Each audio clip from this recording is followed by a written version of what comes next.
Hey, this is Jim the GM, and we are here with episode 17 of our Eotha story. This is Exzelmodossuli Woods, and I am here with five great guys that I've been playing the game with on and off, and some of you a long time, since June now. So exciting. Let's go ahead and introduce ourselves and our characters. Let's start with Clyde. Go ahead, Clyde. You would catch me when I have popcorn.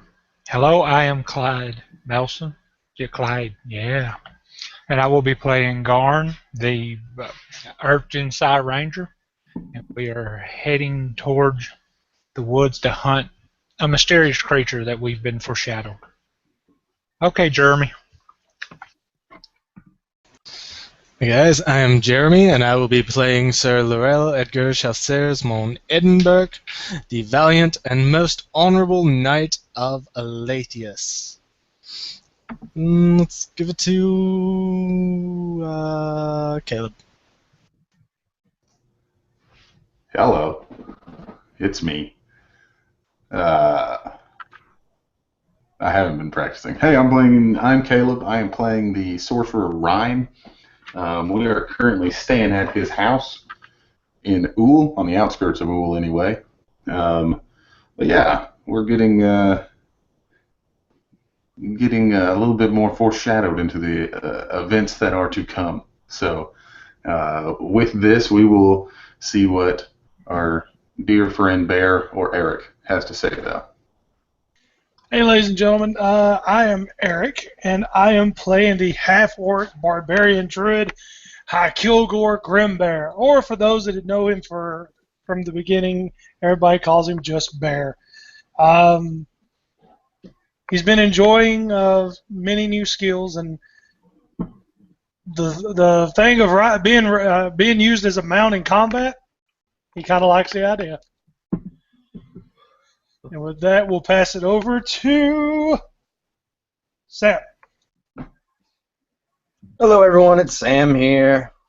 I'm going to be playing Finn again tonight. He is a fighter.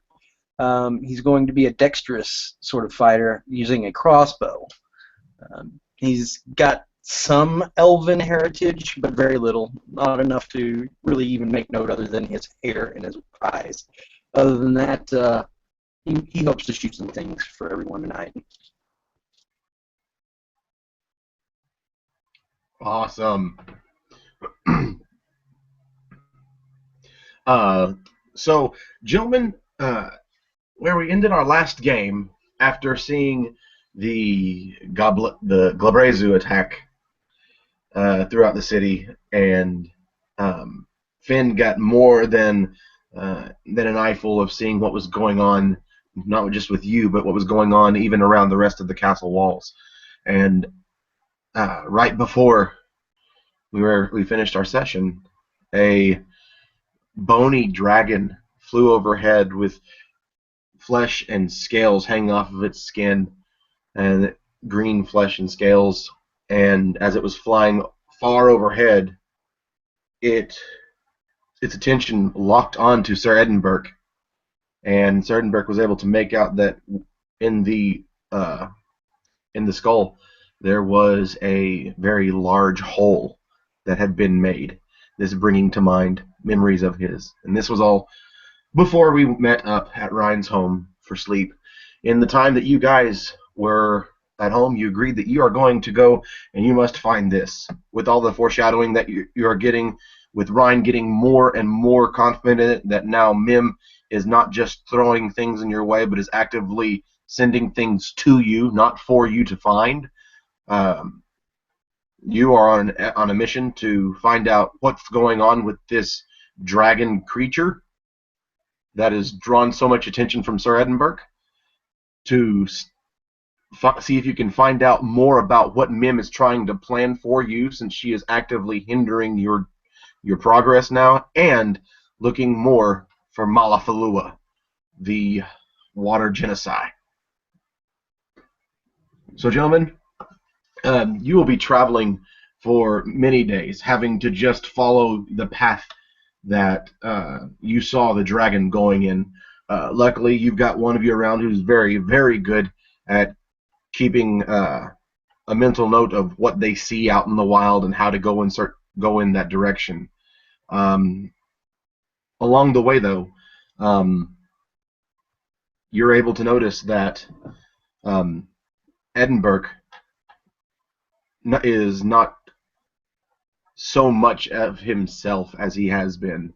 You can tell that he is in the middle of, or he is constantly being distracted by his own thoughts. If you'd like to take a moment.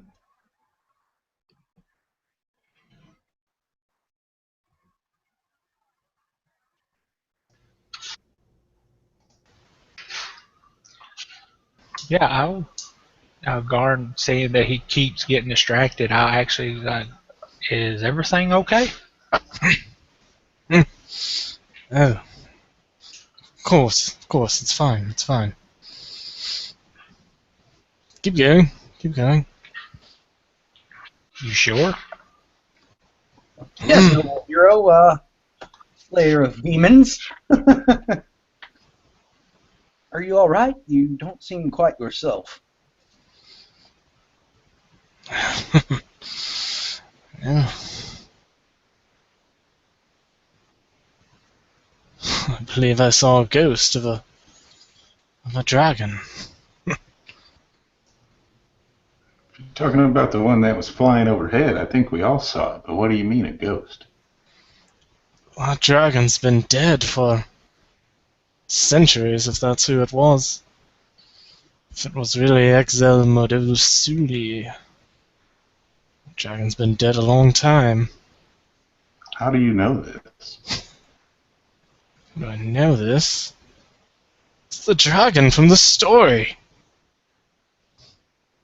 A blank look comes over Ryan's face. Did I never tell you the story of my blade? No, you have not, but I'd love to hear it. Yeah. As you know, I am the bearer of the blade Coryceus. Once upon a time, it was the blade of a nobleman's son, Wylos on LeCroix, of a settlement known as Pavelin. Wylos was a man who sought renown with the crown of that region, and he volunteered himself to hunt a dragon that had been terrorizing the outer marches. Wylos and some of his men managed to hunt the dragon down. A lot of his men lost to death or desertion at the sight of the carnage the dragon had been causing in some of the towns, but the men he got to the dragon's cave with, all of them were lost, but he alone managed to score the killing blade with this very blade. He holds it up, showing everyone. So how did you get it? Well, that's a long story, but Wylos, before he returned to the king, he returned to his family's manor. He found that no one was left. He scoured the nearby villages looking for a family or, well, serfs. He found that the LaCroix men had angered the ogres of the Scorpion Hills. The ogres came to Pavelin. The LaCroix family was overtaken. Soldiers ran like cowards. And then, according to the legends, Wylos went. He slew all the defectors and then went to the Scorpion Hills and slew all the ogres himself. Then, after that, LaCroix, he just went to the east. Nobody knows quite where. There were reports of him along the way. Only stories ever reached the crown, but when the soldiers went to confirm the events in the hills, they found Only this blade, left in the skull of an ogre shaman. They called that blade the Chorisus, the wrathful blade. The blade went back and was passed. Went to other men in tournaments, and to me, I won it on a tournament. Of course. I've been bearing this blade, but now, that dragon, this blade,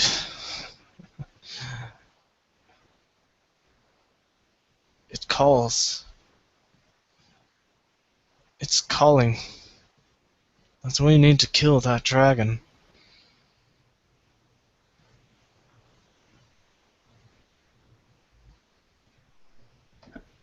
And Ryan would kind of look, back towards the path that they've been, or at least the direction they've been walking.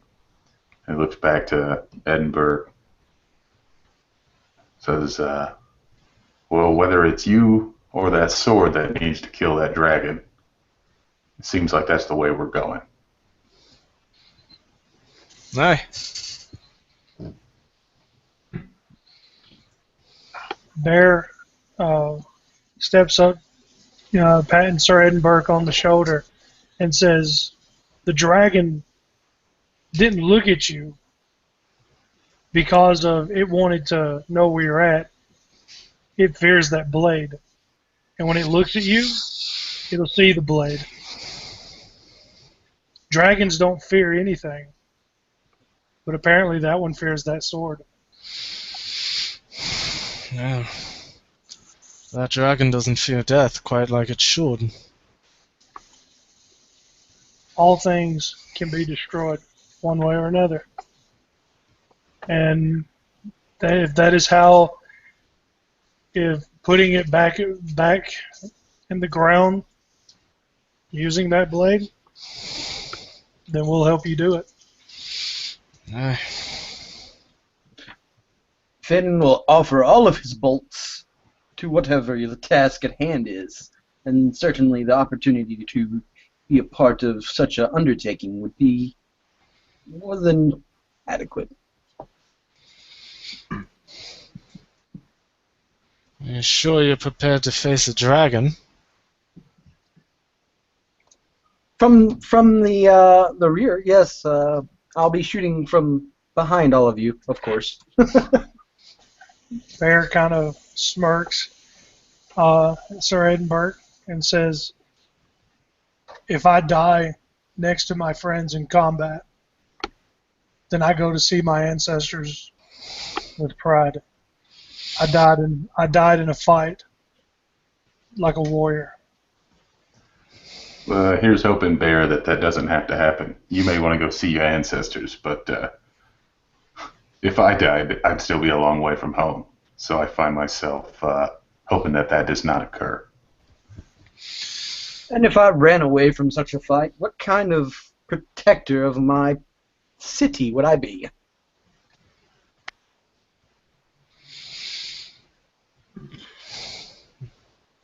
It's a good chance you'll be a meal more than a protector. Our dragon killed more men than we currently have. But you, what did you say the sword's name was again? The Chorisus. You have the Chorisus. If the dragon fears this weapon, then I'll stand with you for that. But perhaps we should stop talking about it and maybe make a little headway that direction.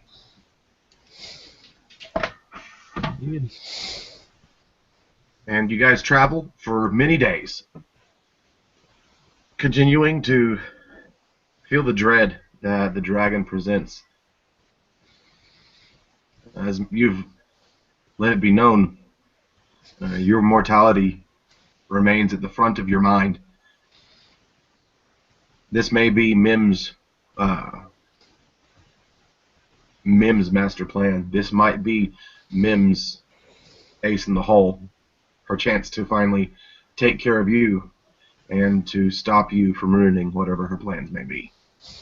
And after those many days of travel, you find yourself standing at the edge of a dense wood, fields at your back. Not even going from sparse wood, it literally comes to thick wood right in front of you. The wood that is so thick with vines and thorny thickets. As you look upon the forest and the mass of seemingly impassable growth towering in front of you, an opening appears 20 feet down to your right. The vines pulling away, the thorns moving, almost as if to welcome you into its dreadful darkness. We're not falling for that, are we? It would seem like somebody has put forth a great effort to invite us in. It would be a shame to let all of it go to waste. Are you sure it wouldn't be a better idea to simply burn the whole thing down, Ryan? Ryan kind of smiles, and at this moment, he pulls back, and from the gem that he has in his hand, a little cask of fire begins to kind of swirl, and as he moves his hand, he says, "Suppose they may know we're here, but there may still be some point in knocking, and I will flame bolt these vines, or fire bolts, sorry." Okay. Cool, go right ahead.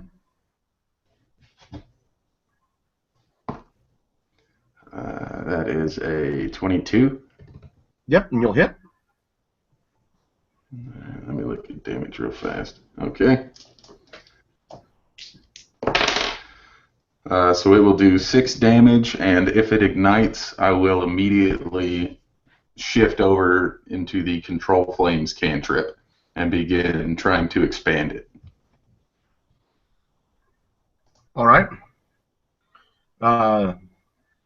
And the thickets catch on flames, first with a small crackle, and as soon as you realize it, you move over to the next flame and begin to expand it. You begin to expand it out, watching the wood burn, you do see behind it seems to be an opening, another pathway. And as you expand it more, you watch as from behind it, more vines and thickets come in to take its place from either around it or growing up back from the ground. And so you finding that you're able to do it for a bit, but when you push too far, it starts to replace itself. And he kind of looks over at Edinburgh and the rest of the party, and he says, "Ding dong," and he starts in. Right there at that spot? Yeah, assuming that my travel is not being impeded. Basically, I guess what I would want to do then is probably bring the flame around us kind of in a circle, just constantly moving it with us. Okay. Excuse me. I mean, it depends. Is our pathway, does it look like it's like overgrown brush, or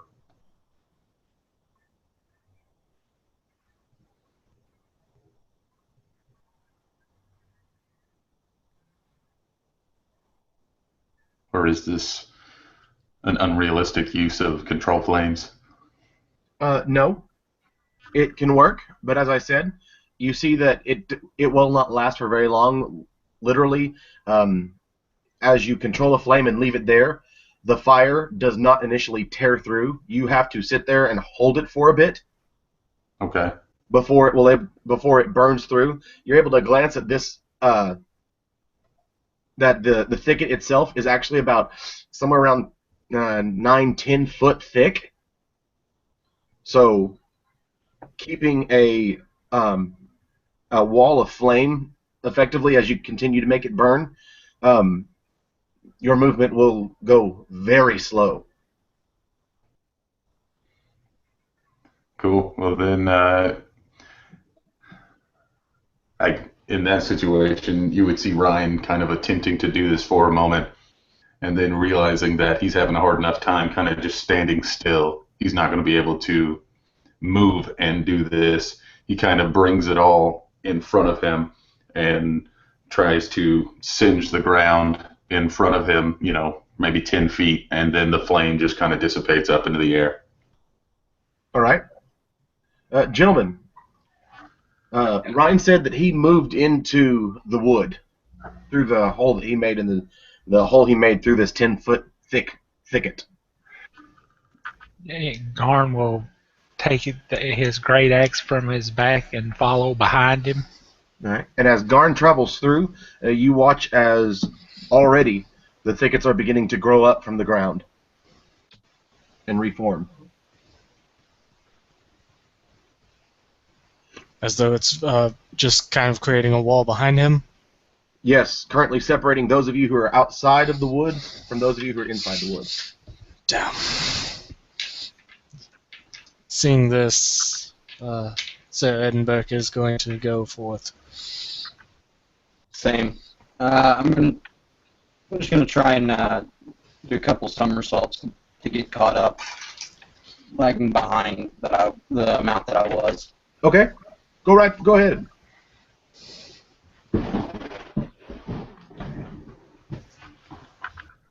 Are you actually rolling for it? Yeah, I actually rolled for it. I wasn't sure if you wanted me to or not. Yep. Go ahead. Okay. So I got a 19 on that check. You're fine.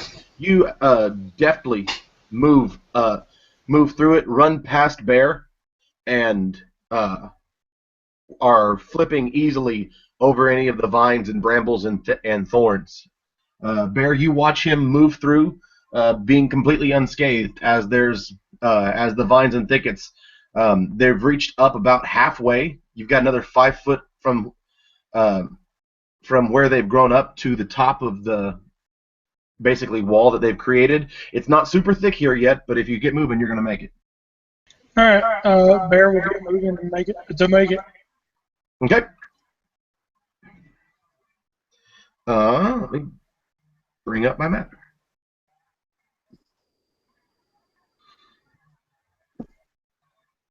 All right. You find yourself standing. For the purpose of this area, I'm not going to use cardinal directions. I'm going to use left, right, forward, and back, because you don't necessarily know which direction is north once you're making it through this way, especially as you get turned around. But where you're standing, as you've moved in, you see to your right a pathway that goes down 10 more feet and then turns right. It's obvious that that was the pathway that opened up for you, and you can see that it's closing up. You can see to your left that it will travel another 20 feet, and it makes a right turn. All of this around you, you are in a 10-foot wide pathway with these thickets on both sides of you towering over you.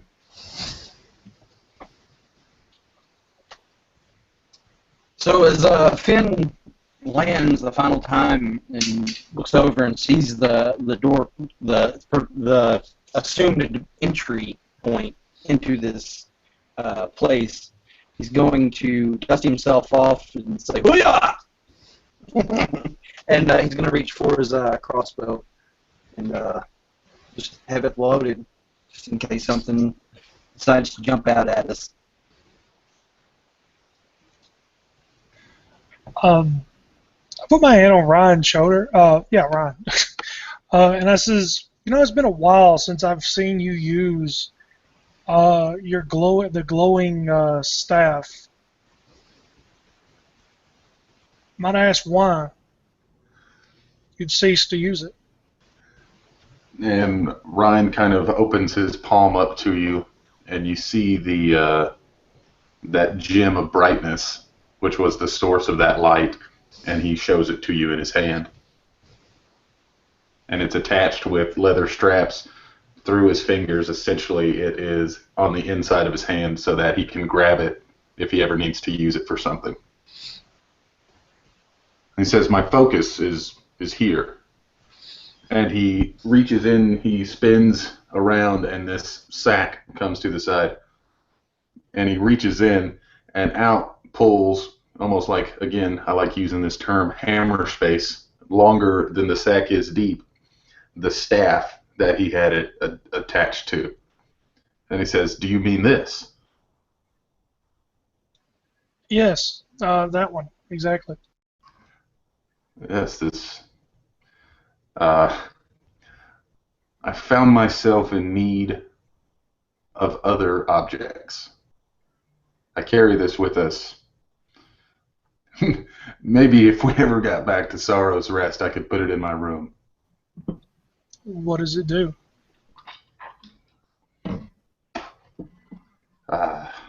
And he sits on it and thinks on it for a minute, and he starts to open his mouth. And before he does, his head kind of cocks to the side, and he says, this was a gift, something that Jean von Claude, back in Eotha, gave to me. And it is meant to protect and to heal.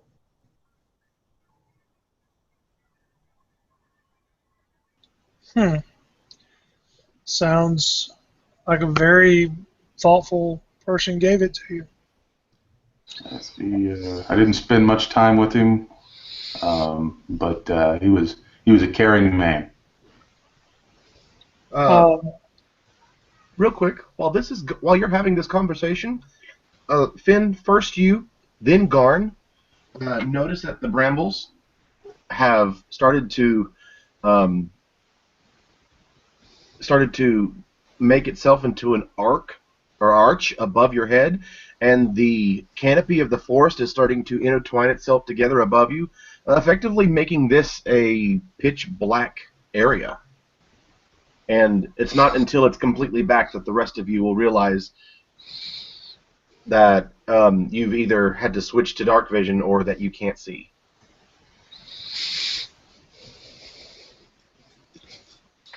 Hey, who turned out the lights? Yeah, as soon as my vision kind of mid-sentence has switched to dark vision, and I realize that Bear is just kind of, I guess Bear might be able to see. Yeah, I got dark vision. Okay, cool. Well, over your shoulder, I might see the rest of the people having a little bit of trouble, and I'll kind of stop mid-sentence, and I'll say on, and the gem of brightness in my hand turns on. What's the range on that? I believe it's 30 feet bright, 30 more feet dim. Okay. Edinburgh is going to light his bullseye lantern. Just in case. And when it starts to get dark where Garn can't see, he pulls the goggles over his eyes. So,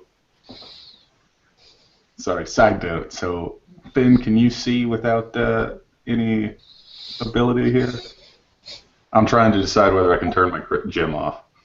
I can't see without light of any source. Gotcha. I mean, I could light a torch, but then I wouldn't be able to shoot things. Gotcha. Cool. Well, then I would take it, and what I would do is I would actually spin the gem around so that now, instead of being inside my palm, it's on the back of my hand there. So instead of having to walk around like this and point it, it's now just a radiating light. But yeah, as soon as I got done with that, I would. Bear was this staff. I don't currently have use for it. I don't know that it took me some time to get to where I could use it. I don't know if we have that sort of time for you at the moment.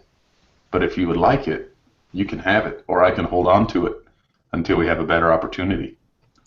Bear says, I'll take it for now, and I'll see if I can't start to understand uh, the staff. And as Ryan kind of hands it over, you feel just a little resistance as it's starting to be as you start to take it from his hand, and he lets go, and he says, "Be careful with that. I'm supposed to return it." Bear says, "I fully intend on keeping that policy." And Ryan kind of cracks a smile and he says, "Of course you are." He says, "Onward then." All right, so gentlemen, as you're obviously going onward, you go to the left, since the other way led you back out of the forest or the wood. You go left for another 20 feet. There's the right turn. You make that right turn, and you move another 10 feet, and you come to an intersection, or rather a T. To the left, there is a pathway that you can't see the ending of. To the right is a pathway that you can't see the ending of.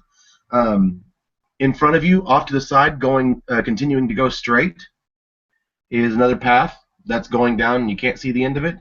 And then you think you can make out further down the right path that it makes a left turn instead of coming to like it comes to an intersection with another path that goes to the left.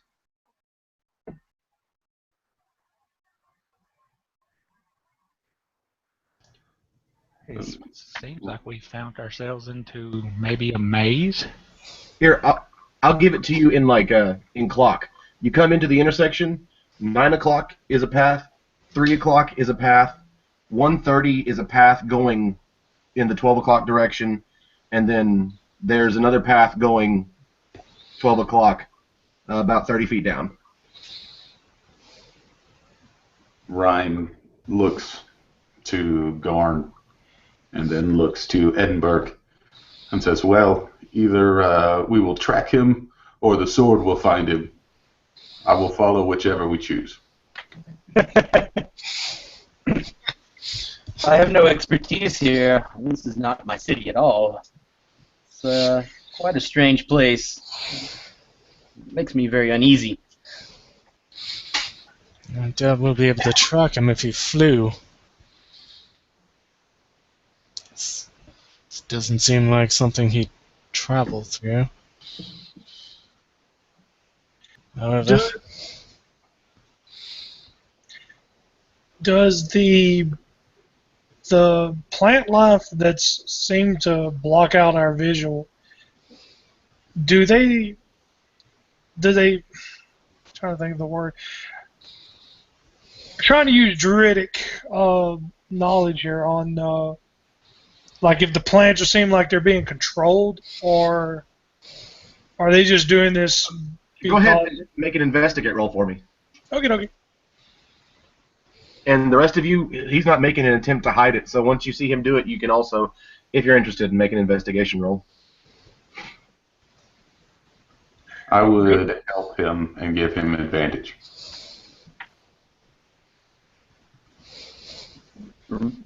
Finn's just standing there scratching his head watching this happen. I rolled a 15 on my investigate. Okay. From just your basic knowledge of what you've been going through with this group, your background history, and your natural knowledge of nature, there's your alliteration for the evening, gentlemen. This in no way is coming across to you as natural. It must, in some way, be tainted or manipulated. Are there any other footprints besides ours in this area? None whatsoever. In fact, Garn and Finn, especially Finn, one thing that you do notice is, and go ahead and make just a wisdom roll for me, Finn,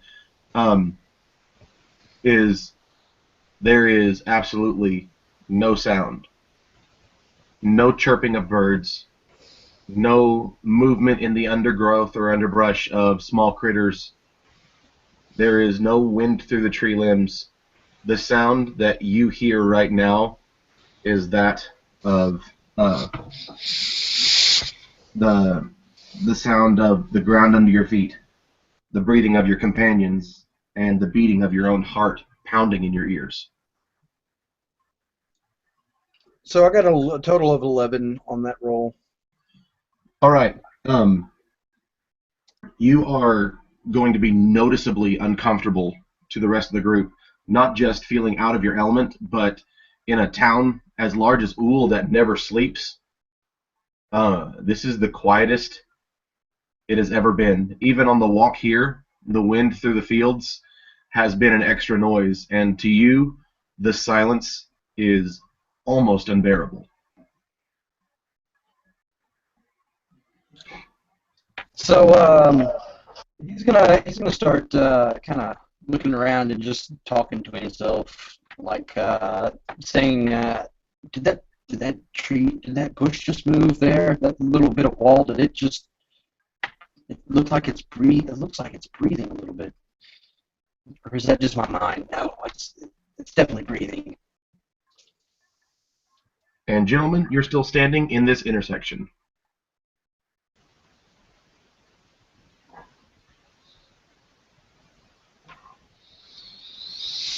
Yeah. You've got a lot of options, so Let's And go. then after he says that, he's gonna start rambling on about just to kind of break up the silence and try and calm himself and stabilize himself. all right. While you're in the midst of trying to calm yourself and stabilize yourself, Edinburgh, not Edinburgh, Garn, you swear that you start to hear something off down the path to your 3 o'clock. Or excuse me, your 9 o'clock. Oh, I'll look down that way, and I said, I believe whoever created this maze is giving us a way to go. And I'll get a few feet in front of them and go down the path. I think you said it was 9 o'clock? Right. So The 9 you're taking the left path. Yeah. Okay. As he starts to go that way, I'm gonna grab him on the back of his whatever garments he might be wearing, and just say, well, if that's really the way you want to go, but I don't know if I would trust anybody that would lead somebody here.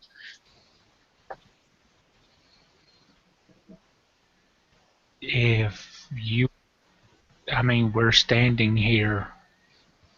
This path seems to, it has a noise coming from it, regardless if it's if I'm being led or not.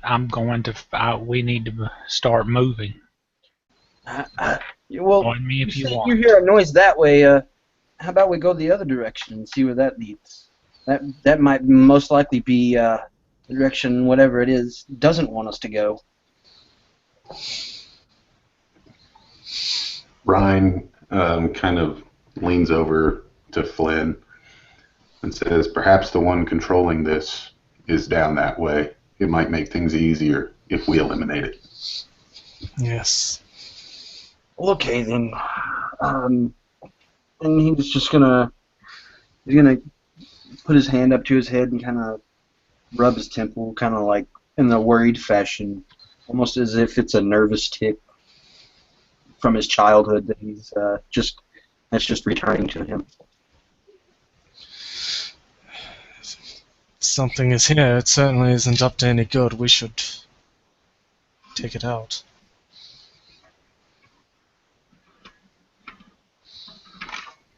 And Edinburgh will dim or put out his lantern and draw his blade. Okay. So you're all going to start moving that direction? I follow the ranger. All right. I will follow 10 feet behind. Sorry. Okay. And I'll also let you guys know, for the purpose of this entire area, and unless you hear differently, you are in a 10-foot path. So Ryan is actually conscious of his light that he has going, knowing that the only person who needs it is at the back of the party. So I would probably put myself 10 feet back as to allow the front of the party just the very edge of the light. Edinburgh can't see. Oh, well then I will juxtapose myself betwixt. How far away from Edinburgh are you then, Ryan? So if he's at the front, so I'll be 15 feet back so that he has an additional 15 feet of bright light and then 30 feet of dim light. Okay. Good deal. So you guys start going down that pathway, and real quick, give me that marching order again. It's going to be me a few feet ahead, and I think it was Bear behind me, and I believe Edinburgh behind him, and then 15 feet we have Ryan, and then Okay. And then Finn in the back. And Yep. that is in Put Edinburgh beside Bear. Edinburgh beside Bear? Yeah. okay. Never know when the battle bear will spring into action. Okay.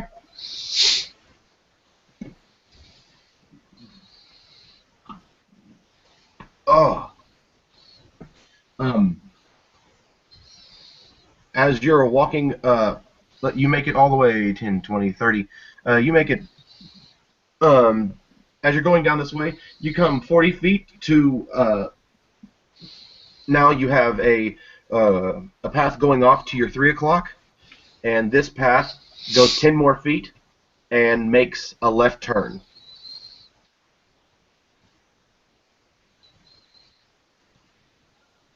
You're not getting any more, you're not hearing that sound anymore.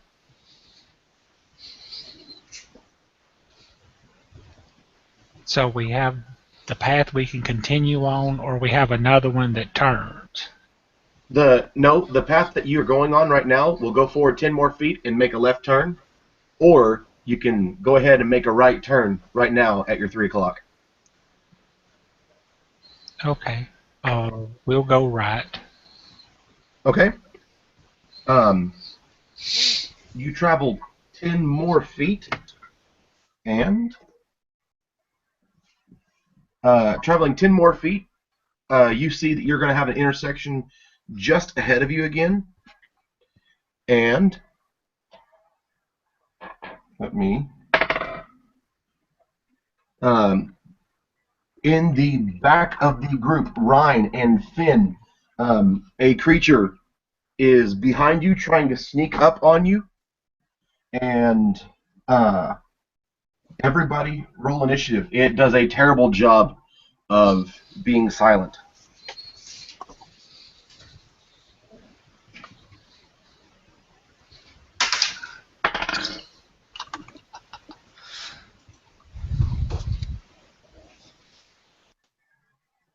Classic. Is he going last again? Seems likely. I love it. It's something we're guaranteed to have.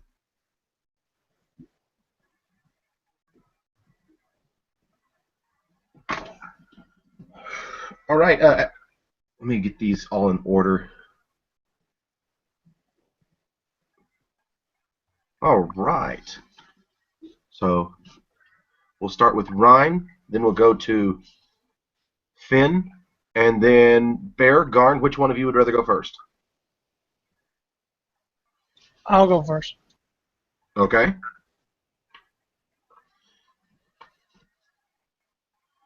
Great initiative, guys.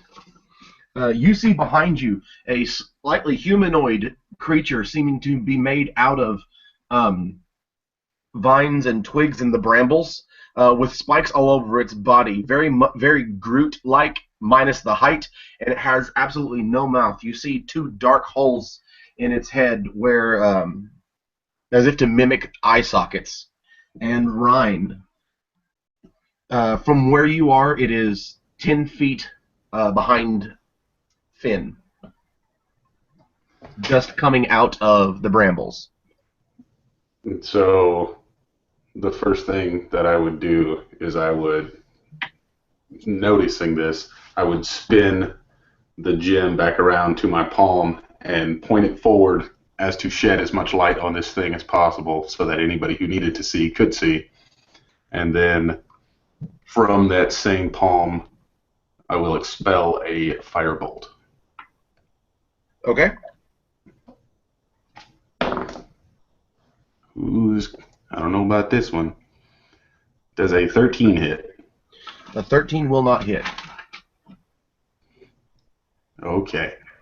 Then I will back up and make sure to move to the side as to allow anybody who needs to pass as straight a shot as possible. All right. Finn, it's 10 feet behind you, or in front of you now.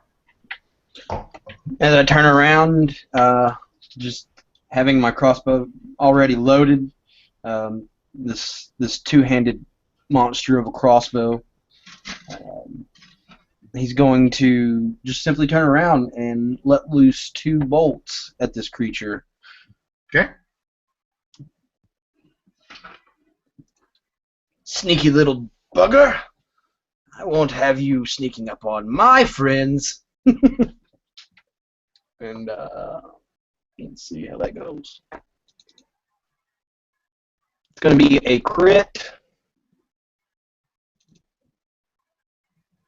and a 13, which we already know that does not hit.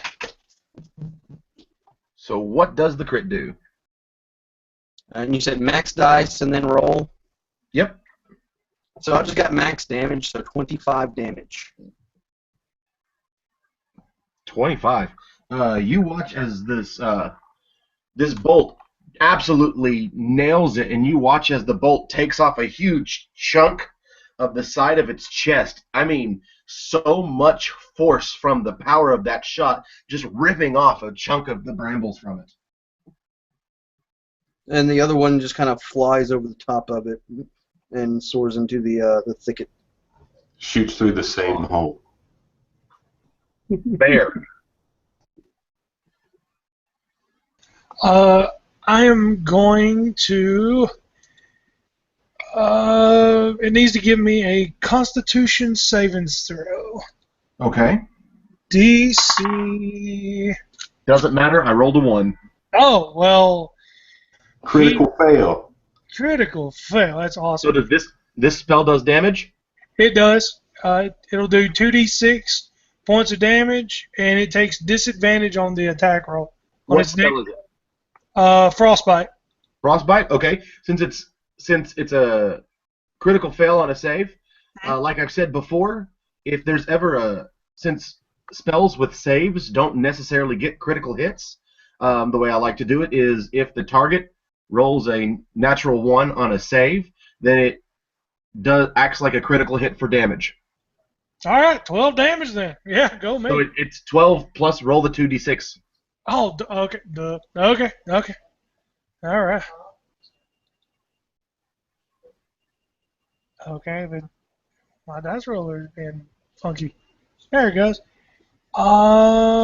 So it'll be 12, 16, 19 points of damage. 19 points of damage. And it will have the disadvantage on its next attack. All right. Now you watch as it is completely covered over in this cold, and it, like really, as this cold is coming over it, Garn comes running up. Garn, what do you do? Okay. I'm going to use my bonus action to use Hunter's Mark on it. Okay. I'm going to move and put myself between. I'm going to bring my axe to bear on the wood creature. Go for it. Say axe to bear. Yes, I did. 16 and 25. All right. That'll hit. Go ahead and split your damage for me. Do the 16 first. Okay.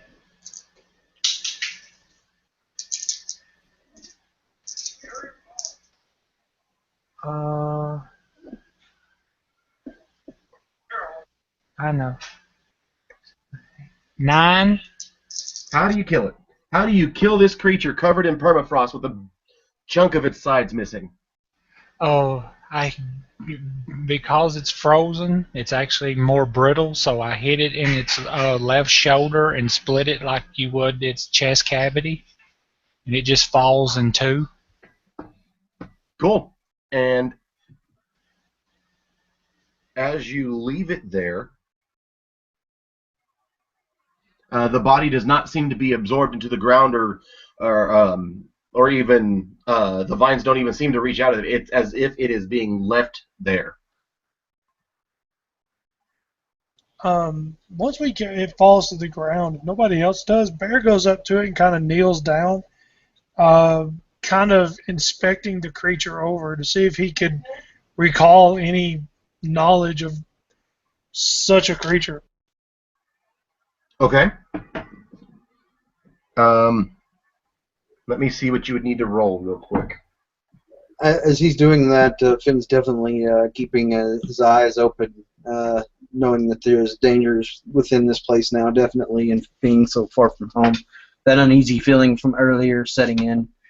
He doesn't want anything like that to sneak up on them again.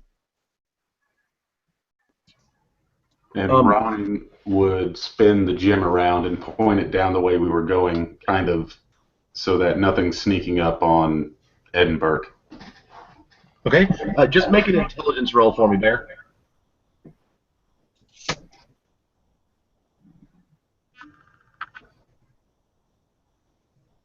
I know nothing. I roll that one. Okay.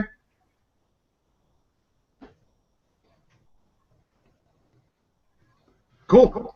So from where you guys are, since you're, once you finish dealing with this, if you go back to facing the direction that you came, the path continues on for another 30 feet and comes to a T intersection, or no, another 20 feet, and to your right is another path that seems to go on for another 30 feet and make a zigzag.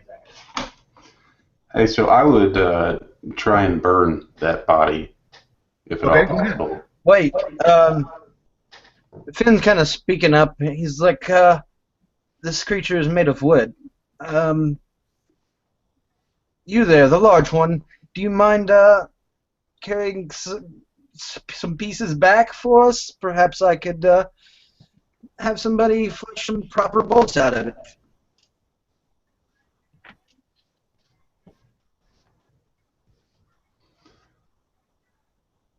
I think they don't know which one of you is the big one. He's definitely talking, directing this at Bear. Bear kind of hearing him call him a large one. Bear kind of chuckles and will look over his shoulder and he goes, First of all, my name is Bear. Second of all, he looks at it and he goes, I don't think you want to make arrows out of this creature.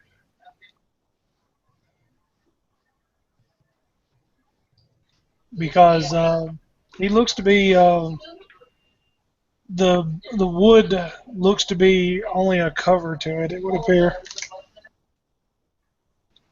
because our earthen friend here, did a good job on splintering it. Well, living wood, I don't know if that would make better bolts or not. I'm not a Fletcher, but it seems reasonable. Bear kind of just looks at the creature and goes, I don't even know how you're going to get wood off of it. Is it made of wood, Jim? It's made of vines and brambles and briar. So it's not really a single piece of wood. Right. Okay. Okay. Then he's just like, never mind. And Yeah. he kind of looks back over at it and has a second cursory glance at the creature. Yeah, Bear kind of like kind of goes, well, if you want some of this stuff for an arrow, I guess vine arrows are good. And then once we've all decided there's no wood, I set it on fire. Bear just kind of shakes his head looking at Ryan. Well, we don't want it to get up and follow us around, do we? And so obviously, I would burn it so that it kind of leaves, hopefully, like a, I don't know, like almost like a mini campfire inside. Like it doesn't just engulf. Okay, as you do that, you find, as you've been becoming more and more familiar with what your spells are able to do as a pyromancer of sorts, you find that this is not igniting like you expected it to. Even though I ignore resistance to fire. Correct. Okay. Well, I'm not exactly trying to burn it into ashes. More than anything, I'm trying to indicate that we killed this thing.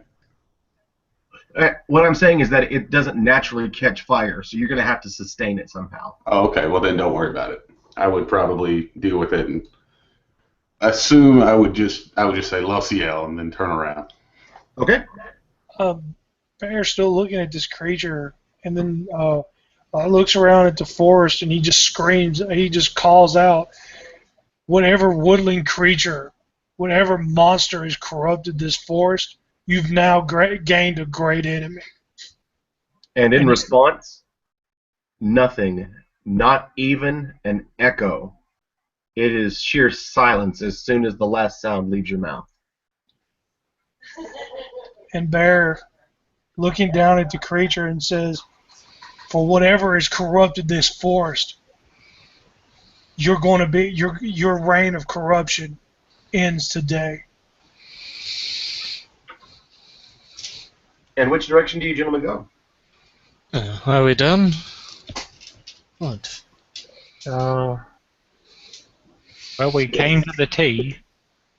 So, Right now, you haven't moved forward yet. Yeah. Where you're standing is you have a path that goes to your right 30 feet before making a zig, and if you go forward 20 more feet, you'll come to a T. we're moving towards the T, or Garn's going towards the T. All right. As you get to the T, you see that to your right, at your 3 o'clock, is a path that goes 10 feet and then makes a jog to the left. To your 9 o'clock is another path that goes. You can barely see where it comes to a T, about 40 feet away, and another 20 feet away, down that same path, it makes a turn to the left. Damn it all.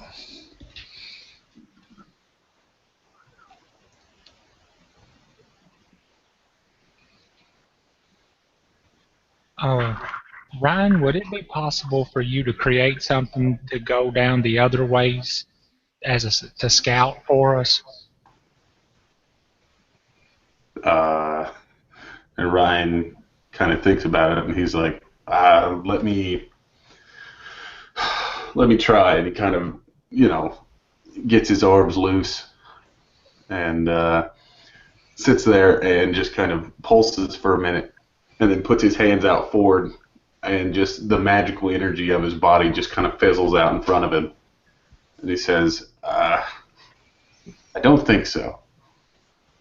I'm sorry. I guess I don't know how to do that." Okay.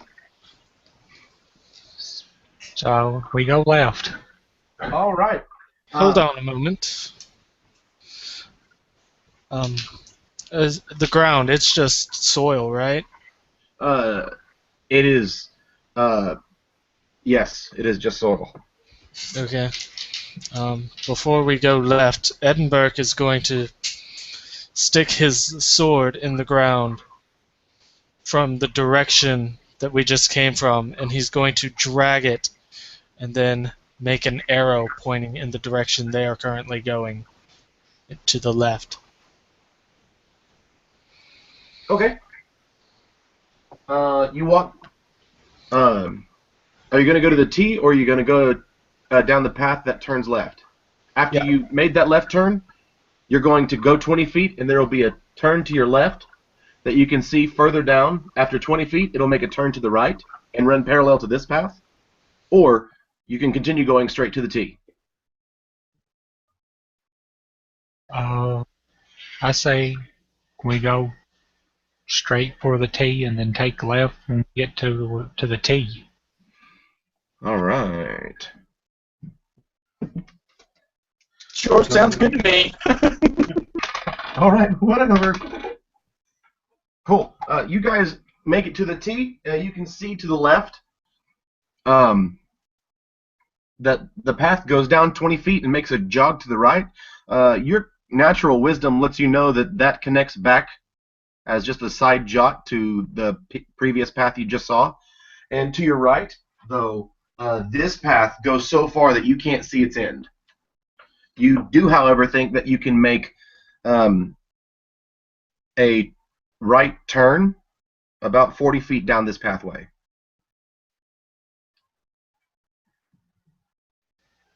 The left will take us in a circle. So we'll try the right way. All right, you travel 40 feet, and you come to that. You realize that there is an intersection. It goes to the right about 20 feet, and then makes a zig off to the right from that path. So it's a turn at your 3 o'clock that'll go 20 feet, and then make a right turn and zig through back there. And you think you can barely make out the end of this path another 60 feet down in the direction you're currently going to your 12 o'clock.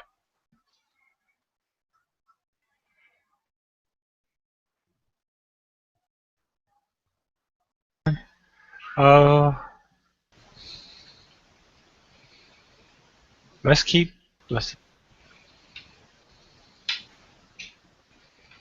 As he keeps going, this time around when he starts turning different directions, I'm gonna leave a torch at every intersection we go across, and whenever we turn, I'm just gonna leave a torch there on the ground. Okay, so you decided to keep going your 12 o'clock rather than your 3 o'clock? Yeah. Okay. You make it 60 more feet. You make the path turns right naturally. You follow that right turn, and you come to another intersection. You can see that the pathway goes to your right, your 3 o'clock, and it goes about 20 feet before starting a zigzag, starting to make turns and zigzag. And then you can see in front of you that the path continues forward into an odd point and then doubles back to the left, going in a sort of curve back toward from what you're assuming, if you went up there, it would go back toward your 8 o'clock.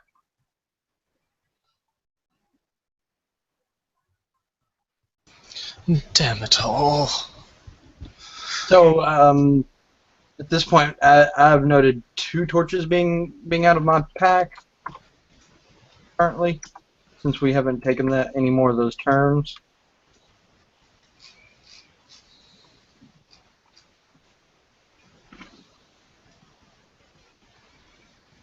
And then it does a bunch of zigzags. Where you are, you haven't gone anywhere else yet. Like, you're still standing at this intersection, whether you go to your 3 o'clock and go 20 feet and follow this current zigzagging pattern, or if you go forward and follow this odd turn that will kind of double back on the way you're going. Well, I'd say we keep on the zigzag path. But I'm going to make little mental notes of our little escapade in this twisted turn maze. All right. So you're gonna make the turn at your 3. Yeah. All right. I will leave 1 torch at the start of it. Okay. You go forward 20 feet. You make a right turn for 10 feet. Go left immediately for another 20. Another left turn for another 20. Turn right or turn left for a 10 foot. And then when you turn right, you can see that 20 feet ahead of you is another T intersection. At this intersection, you can make a left turn or you can make a turn towards your 9 o'clock, and that will immediately make a right turn after you go that direction, so far down that you can't see the ending. To your 3 o'clock, the pathway goes about 30 feet before making a right turn, and at your 1 o'clock, if you make that 3 o'clock turn, there's an immediate option to make a left turn.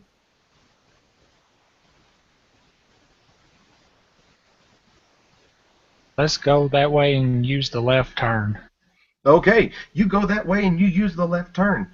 You go forward about 20 feet, make a right turn, go 20 feet, make a left turn, go 10, make a right turn, you go another 20 feet, and you come to an intersection. You can make a left turn or a turn towards your 9 o'clock. Your 9 o'clock will lead you 10 feet to another intersection that you can see easily that will come to a T after 20 feet.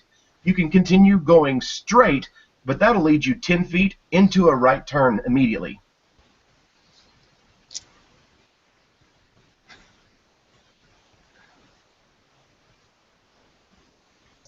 Let's go. Yeah, we can keep going with that. My attention will now be immediately turned to trying to see if there are more footprints where we're walking than there are our party. Okay. No problem. Go ahead and make that perception roll for me. Okay, that's going to be something I'm just doing now from here till whenever. Okay. And I'll start using your passive for it then, specifically. Okay, well then let's just do that, because my roll is not as high as my passive. Okay, cool.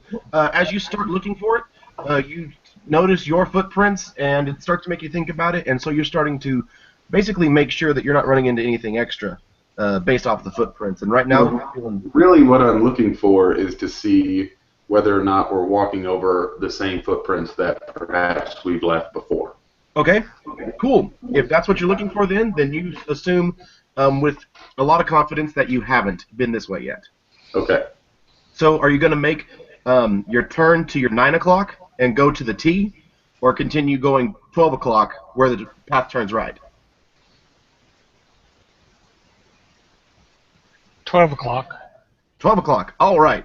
You go forward 10 feet, make a right turn. You go forward 10 feet, and after moving forward 10 feet, you see that this area actually opens up into a 20 by 30 space, where on the far end of this clearing is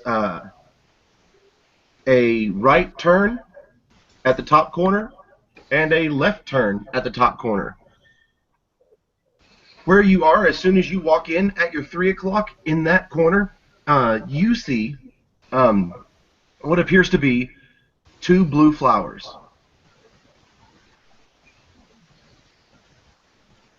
This is the first sign of color that you have seen since coming into this brambly maze.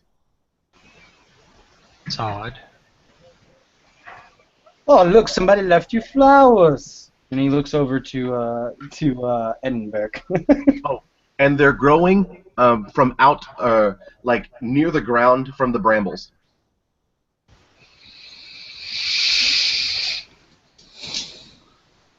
Does anybody know what those, like, has anybody seen those flowers before?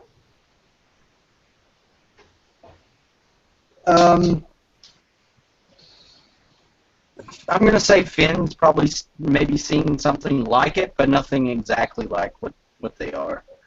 Maybe being sold in the city by various florists. It looks similar to something that you may have seen, but if you'd like to find out anything more about it, you're going to need to roll an intelligence roll. Okay. I would totally do that, actually. He's kind of intrigued and wondering if he might know a little bit about the flower. And I would definitely, like, kind of walk over to Bear and, like, nudge him and help him, assuming a druid might know best. I will. It's that color. Well, Bear will walk up to the blue flowers and see if he knows anything about it. If I roll another nat one, I'm gonna be pissed. Okay, it wasn't a nat one. It was a little bit slightly better. I'm aiding you, so you should have advantage. Oh! Thank God. Okay. I was about to say, okay. Ryan, stop helping me because I just crit failed that. Well, use the other one then. What are you talking about? You in the eye. The one with the higher bonus was Ryan helping you. Yeah, I know. I rolled a 4 and a 1. Yeah. You're like, I've seen too many blue flowers in my day for me to be able to distinguish this right now here. Yeah. Bear says, on any other day I could speak with the flower. If What? it's any constellation, I rolled a 19. All right. Nature. I just want an intelligence roll, not nature. Um, that is my intelligence modifier. I did. Okay. Garn, you have an odd feeling about this. As if this is supposed to mean something, but you can't quite put your finger on it. To you, a blue flower is something that sticks out in your mind, but you have no idea why.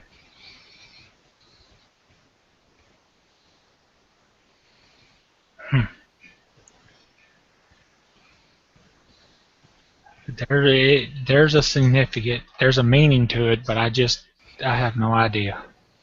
So as soon as he says there's a meaning, the first thing that Ryan starts to think about is anything that might have to do specifically with Woad. Like, did Woad say something? Like, Make a wisdom roll for me then. that's a 19. I don't have a bonus. Okay. In searching through it, hearing about blue flowers, you're recalling many of the stories that he's told and many of the warnings that he has given you, but not one of them is about blue flowers. So Ryan ponders for a moment and then can't come up with anything. So I will look at Bear. So you mentioned talking to plants. Can you talk to these plants? Bear kind of looks at him and looks at Garn and goes, I can try. Bear, of course, walks. Quick question before I do this. Did Bear know that we was heading to a forest? Like Yes, in a forest? Okay, Yes. okay, good. Bear walks up to the blue flowers and casts Speak with Plant on it. Okay. And no, I'm not gonna say hello, flower. That's just gross. Bear says you are the only color we have seen in the forest.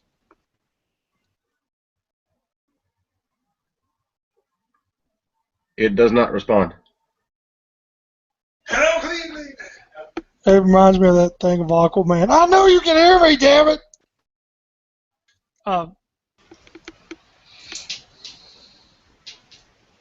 Bear kind of just looks and goes, you know, it's such a shame that such a beautiful flower is the only thing that grows in this dreaded wood.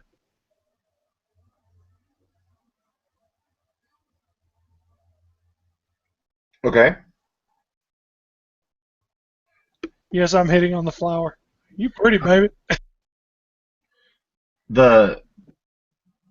You begin to hear in a very, very faint male voice, at least male to your ears, you're hearing the word help.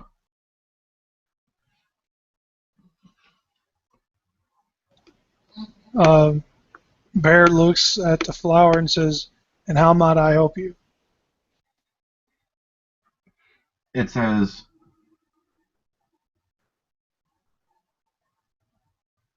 it again says help, and you get an image in your mind of you eating it.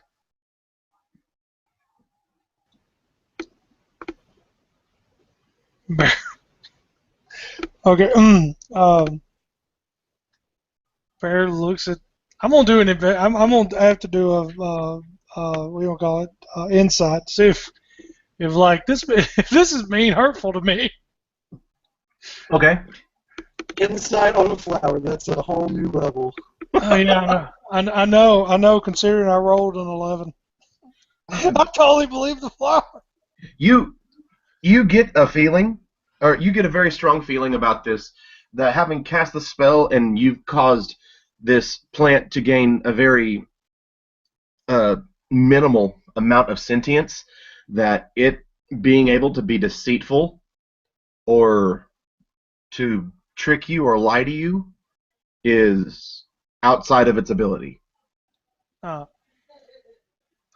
Bear says, "Eat you.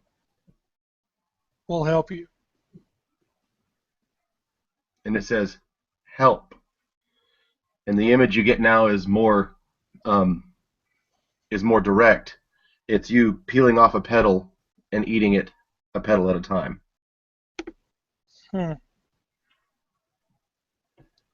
Well, it asked for help, and Bear's not one to deny nature. So they'll see Bear pick up, peel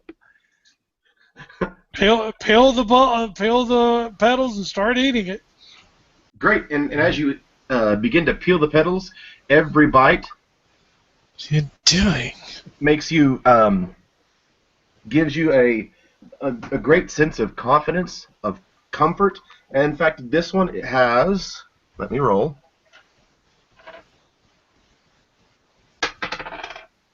Ooh, it has 6 petals. And as you eat each petal, you feel, for as good as you feel as though you are, the best way to say it is that this feels like healing that you may have given or received.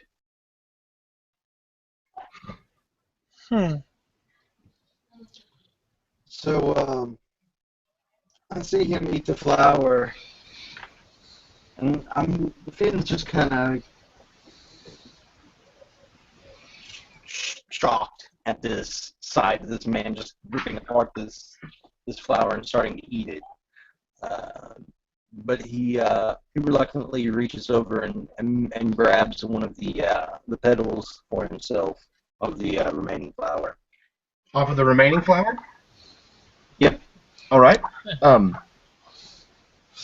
This flower has 5 petals on it. You've eaten one of them, and you feel this same feeling as if you've, as when you have had to regain healing from, let's say, from one of the one of your excursions trying to run away from the Ool police.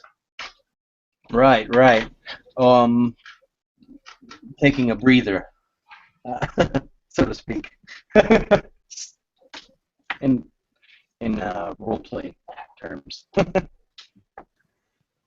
I'd say that's a wonderful flower there. He's looking over at Edinburgh and Ryan and even Garn. Has either of the flowers been picked? One of them has. I think. I'm not 100% if he actually. I think Bear has. I think Bear has. I know Bear for sure has eaten an entire flower to himself. Right. But did he pick it and then eat the petals?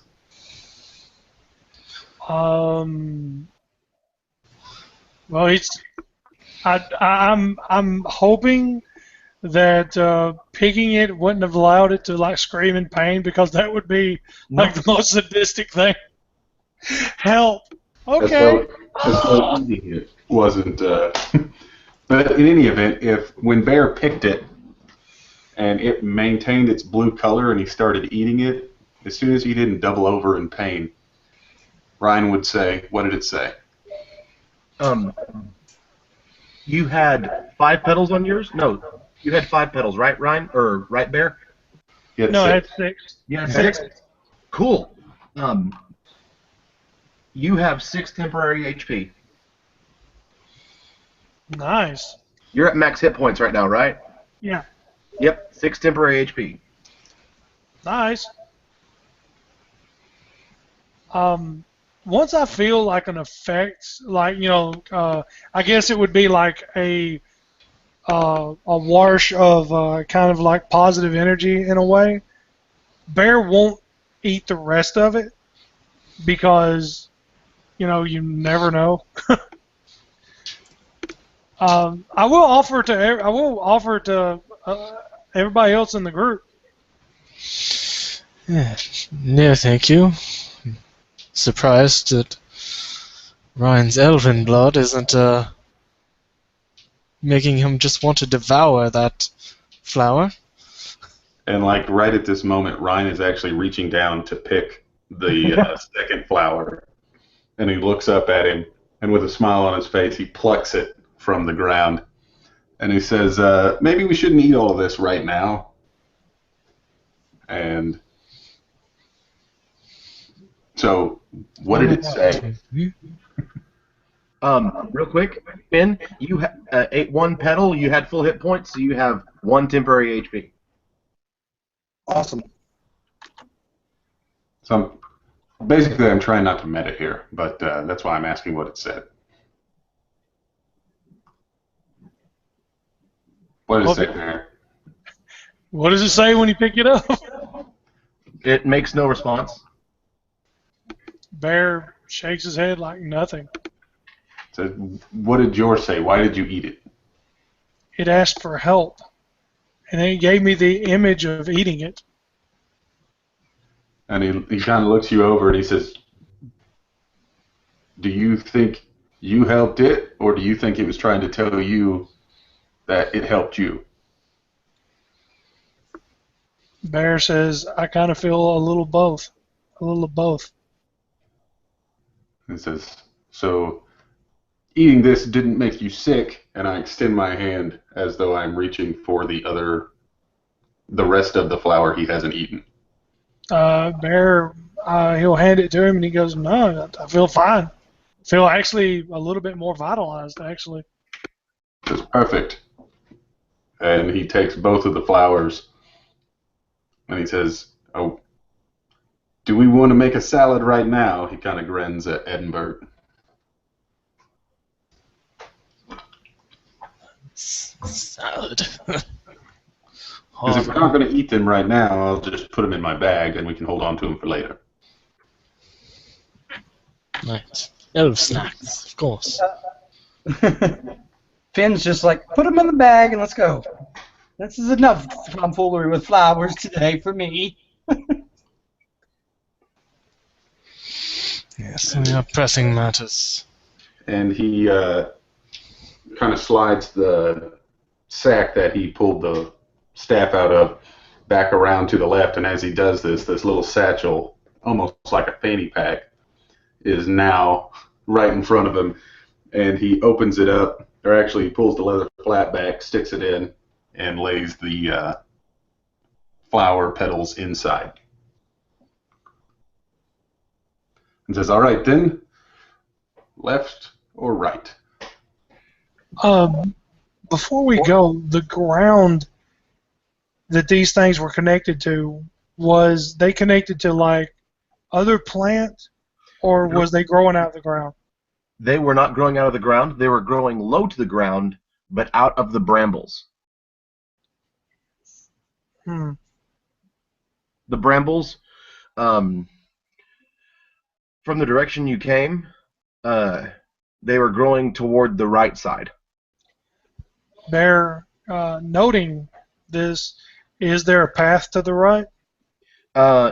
If you walk to the far end of this area, yes. All right. Bear looks to the other people and says, "I believe we're getting close. We need to go to the pretty right.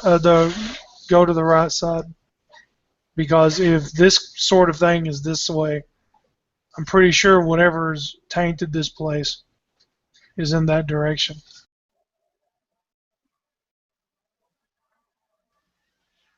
Okay. Yeah, that makes total sense to me. Cool. So you guys go to the right. To get to that right path, you've got to go through this bigger area, another 20 feet. You make a right turn. You go 20 feet. It makes a right turn. It makes an immediate left turn, and you come to an intersection. There's a torch on the ground, and Ryan, you notice footprints leading off to your 3 o'clock right. And those footprints are coming from in front of you, 12 o'clock, another 10 feet, and go down the path to the left. Ryan kind of points, like shines his light down on it and says, someone's been here. And that's when Finn says, "Yeah, I've been leaving those turns intermittently where I thought it was appropriate." Yeah, Ryan kind of smiles and says, so either not that way or we go that way and turn a different way. Your options right now are to go to follow the footprints to your 3 o'clock in the directions that those footprints were going. You can go forward at your 12 o'clock, 10 feet, and then go back left and go backwards, follow those footprints from the direction they came, or go another 10 feet to your 12 o'clock, so 20 feet forward from where you are, and make a right turn. There are no footprints heading in that direction. I say we go to where there's no more footprints. Okay. You go forward 20 feet. There's a right turn at your 3 o'clock, and this pathway, you can't see the end. After you move forward 10 feet, you believe that you begin to see the end of this area. After traveling for another 20 feet, a very strange occurrence, obvious to all of you. Sir Edinburgh's blade begins to glow green.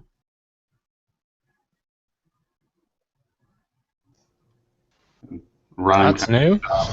points the light at the sword.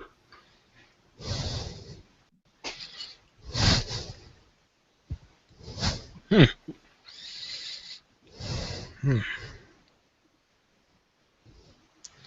believe we're going in the right direction. Yes. Since you have a glowing sword, I say you go forward, and if it dulls, we go the other way. Right, let's go. All right. As you go further in this direction, this path actually begins to slowly curve off to the left, rather than being a bunch of straight turns as you have been, where everything seems to go at angles. This one seems to curve off to the left. The glow continues to stay the same intensity of green, and then the pathway jots off from this curve to your 2 o'clock to the right.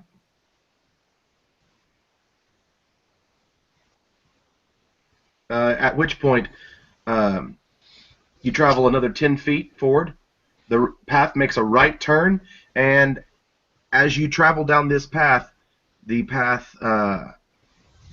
blade ceases to glow with such intensity. After traveling another 10 feet, the blade ceases to glow completely. Does anyone see a path off there? From where you are, you can see that the path goes forward another 10 feet. It makes a turn, and you think that from where you're standing, it will make another left turn immediately. Alright. Yeah. Continue on. All right. It makes that right turn. It makes that left turn. It makes another right turn, and you travel forward for another 30 feet, coming to an intersection. In front of you, um, you see that the pathway actually goes forward 10 feet and stops. To your 9 o'clock is a long path that you cannot see the end of. You are certain that you see a path leading off to the left, 20 feet down the path, that direction. You think you see another path leading off to the right that'll be 40 feet down, and one more leading to the left, that is 50 feet down. So you have a left turn 20 feet down that path, a right turn 40 feet, or a left turn in 50 feet.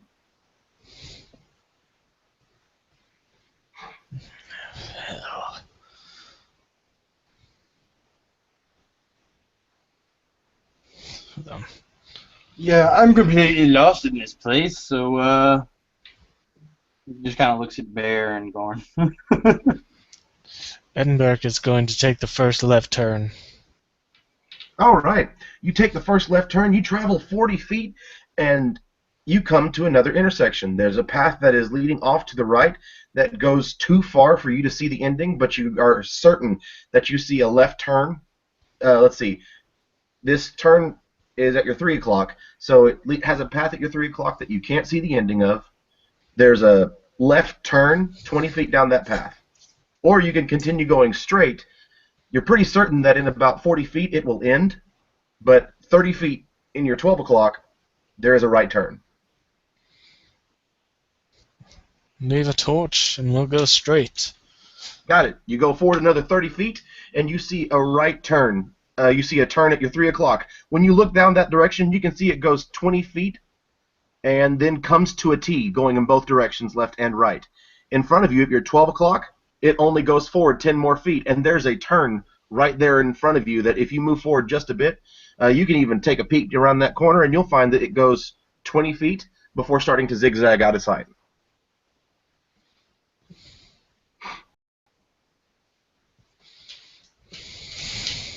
Your 12 o'clock will go forward 10 feet, then make a left turn, and your 3 o'clock will go 20 feet and come to a T.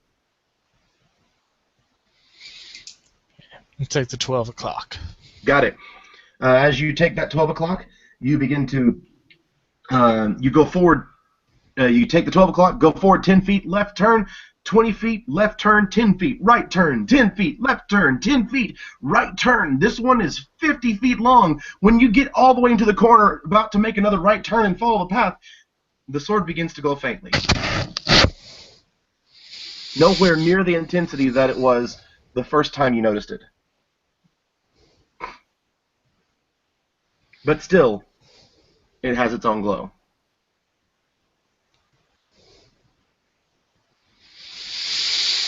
Well,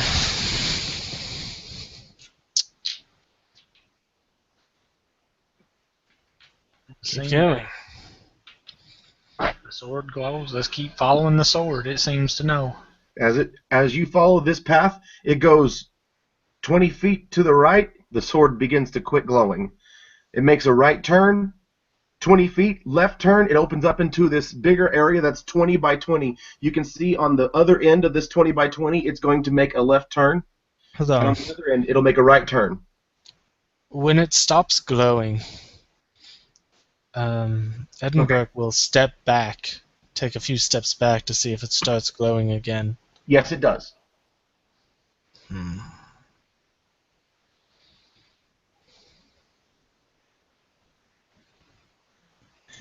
You know, Bear, does Sir Edinburgh have the sword out by chance?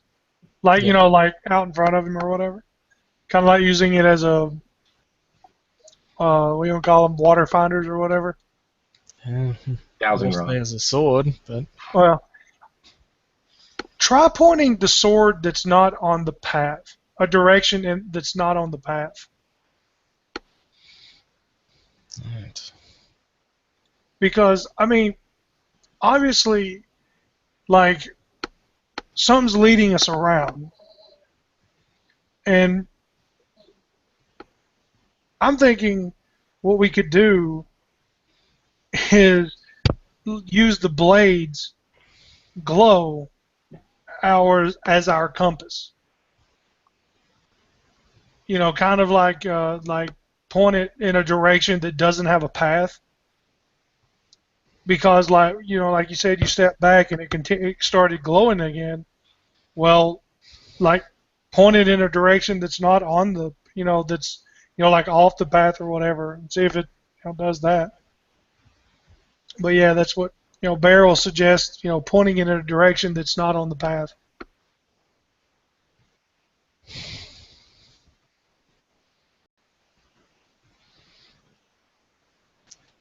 Okay. Can you kind of describe how the area where it glows? Edinburgh will kind of walk that path until it Okay. stops glowing. The area where it's glowing, the ground has not changed since you stepped into this wood. Excuse me. The brambles still exist. You see, the pathway for the most part has been 10 feet wide the entire time, almost as if it's been letting you be a bit comfortable as it's been screwing with you. Okay. I mean, like, how is the path actually shaped? Like, for like the entire duration of where it glows, Edinburgh's going to take a minute and walk kind of back and forth. Where you get the most glow is at a turn or a fork in the pathway. So since you've turned around, if you go back 20 feet, there's a left turn. In that corner is where it glows the brightest. So I guess in the outer corner or in the inner corner? In the outer corner of the turn.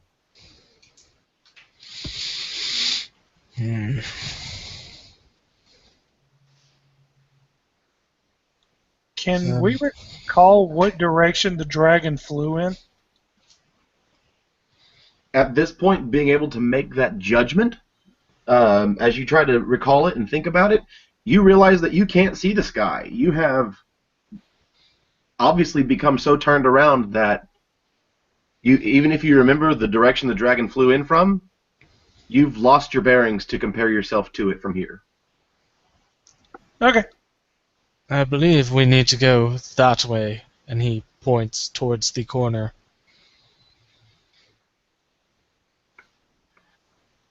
Well, let's go.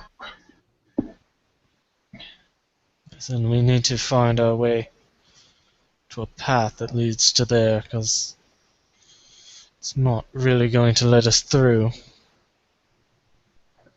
And as this happens, Ryan will shoot a firebolt at the corner. Make an attack roll. That's a 14. It does not hit. It goes wide and it just. Oh, hold on. No, that does hit. Sorry. Okay. I apologize. I was going to say, it's not saying much about Ryan if you can't hit the wall. I was thinking of the AC of the past creature. Do what? I was thinking of the AC of this past creature. Okay. So that's 15 fire damage, and once again, he goes straight into attempting, if it catches fire, to try and peel it open so that Edinburgh can see through. Okay, actually, this time it won't catch fire. This seems to light up in the way that you're wanting it to light up. It immediately catches, burns off, and burns it down and burns off, and you see in front of you a 10-foot clearing surrounded on all sides by the by the brambles. So, in fact, actually, no, you don't see it surrounded by the brambles on all sides. You have cleared a 10-foot pathway that on your right and your left are the brambles, but in this diagonal path that you've started to make, off to the side, the end of it, you can see that it's connected to a pathway that's about 2 foot wide that seems to open up into another area. So, so you're saying that this one does not resist my fire the way the other stuff has? Correct. So in that same moment that I go in to try and like follow it up with the control flame, like I go to do it and it's all kind of gone, and Ryan gets unusually quiet.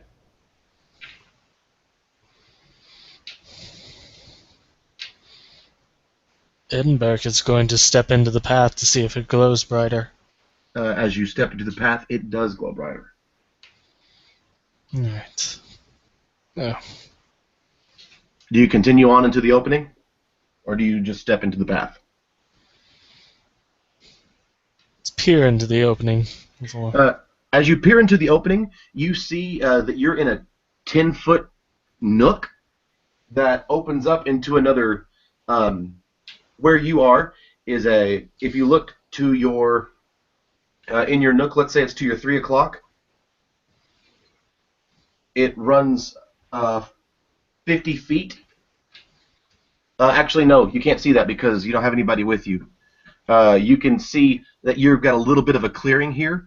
You can tell that it's going to go about 10 feet in this direction, but it gets too dark the other direction, in that direction, and it goes about another 10 feet to your left outside of this nook, but because of the angle that your light source is, you can't see much more than that.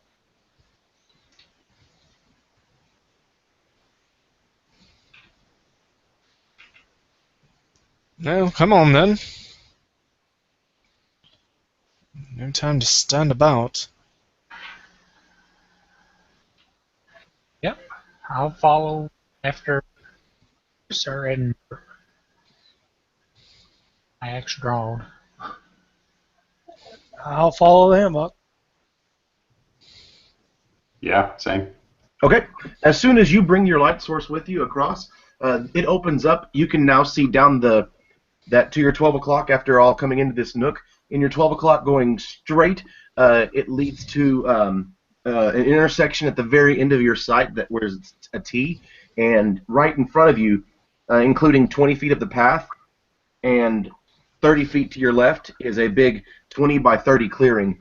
In the far corner, you see another nook, another 10-foot nook.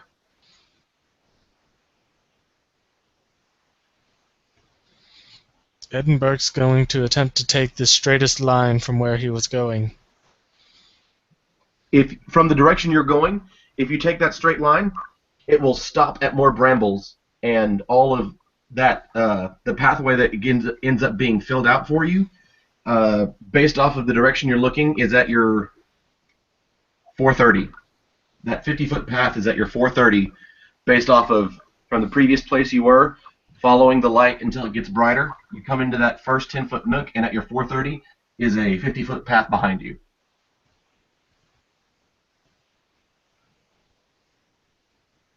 Rocksteady and Bebop? So does his sword still glow? Yes, his sword still glows. So I guess we keep going the way the sword glows. The path is currently blocked. There are more brambles in front of you, and you do have this opening behind you, or at your 430. Let's take a look at this opening. You step out into the opening, you begin to search around, and over in the other nook, you spot another 2 flowers. Another 2 blue flowers. One of them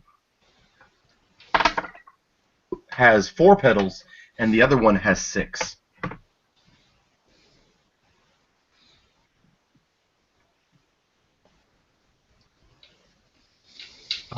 I say we collect the flower. Yeah, Ryan would kind of see it. He'd look at the party and he'd begin walking over towards it. And if nobody stops him, he would pluck both of them and open his fanny pack and put them in. All right, Ryan.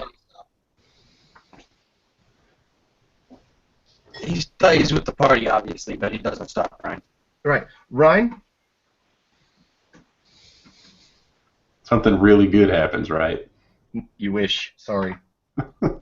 The flowers explode.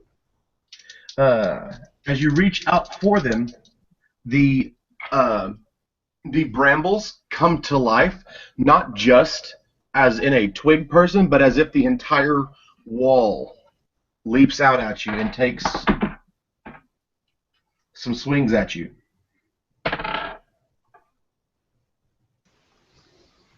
And right now your AC is 17. That is correct. Woo! The first one will... No, wait. Yeah, the first one will miss. But as another part of the wall reaches out to you, that one will hit you. And you will take... Whew! As the wall reaches out and hits you, you will take 15 bludgeoning damage. Roll initiative, guys.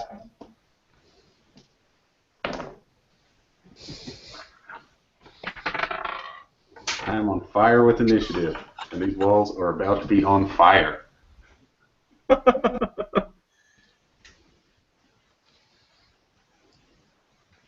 Where's my other card? Oh. Ooh, Jeremy. Single digits all day. Right where you like it.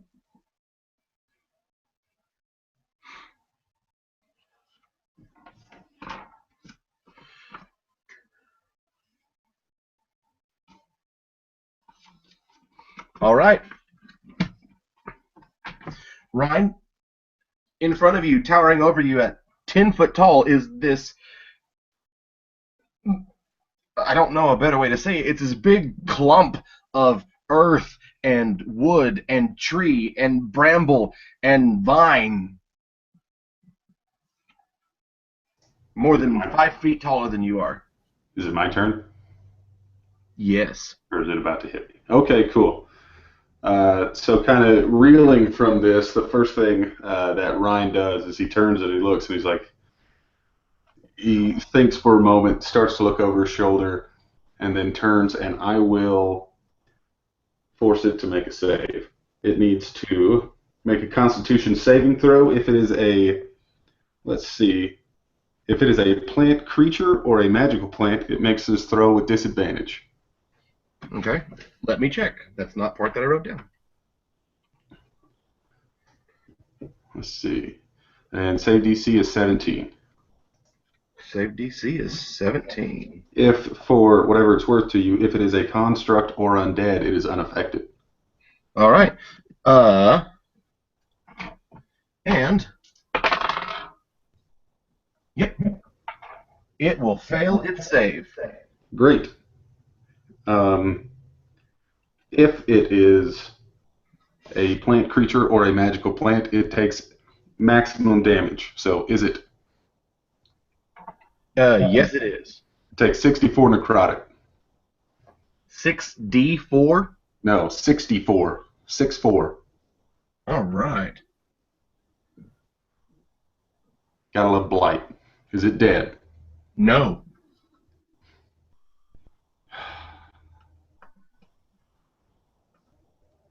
Well, I was caught off guard, so I won't do anything special. I will simply. Can I move away without drawing an attack? You don't know yet. Your assumption is if you moved away from something else, typically the answer is yes. I see. Well, then, in that case, assuming that this thing might reach out and punch me again or something, I'm going to drop 2 spell points to make that first cast a bonus action spell. Okay. And I'm going to force it to make the save again.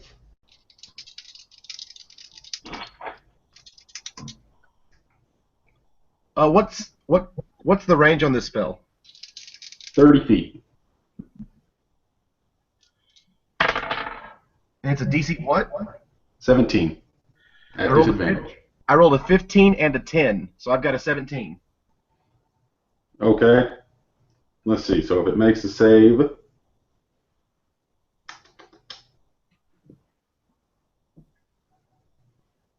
let's see. So it takes half that. So it takes 32 damage. All right. You are screwing this thing left and right, and you guys are watching as Ryan is just boom, boom. Is Blight a cantrip? No. So, real quick, how do you cast it again? If I drop the spell points, I can't cast it twice in a round? No, you can't. In the PHB, it says that. Oh, one of the spells has to be a cantrip? Right. I gotcha. I apologize. No, you're fine. Then take that 32 damage away.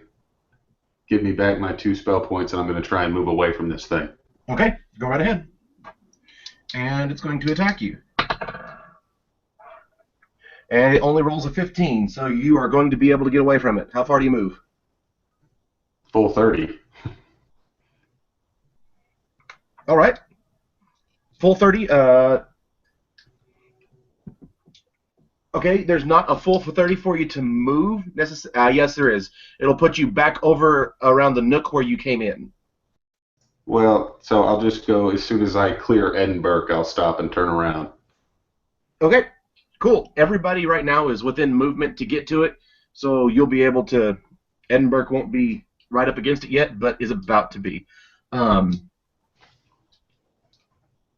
The creature, seeing others of you, will go after. All right, it's going to go after. Where'd it go? Finn. Finn, it comes up to you. It comes moving around. The entire earth itself has grown larger. And it's going to make 2 attacks against you. Where's your friggin' card? My AC is 17. Right. The first attack roll gets an 18. And you take 9 bludgeoning damage. Ow. The second attack swings with its other piece of its body. And that's a 20 total, not a crit, but just a 20 total. So you'll take another 14 bludgeoning. Ow. And you are pulled inside of it, engulfed. You are blinded, restrained, unable to breathe. You watch from the outside, everybody else, as Finn is hit with one. Oh!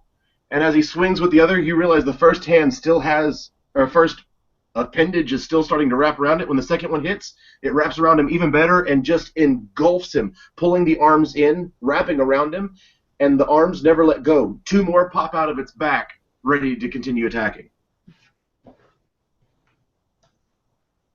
Finn, at the start of your turn, you can make a Constitution DC.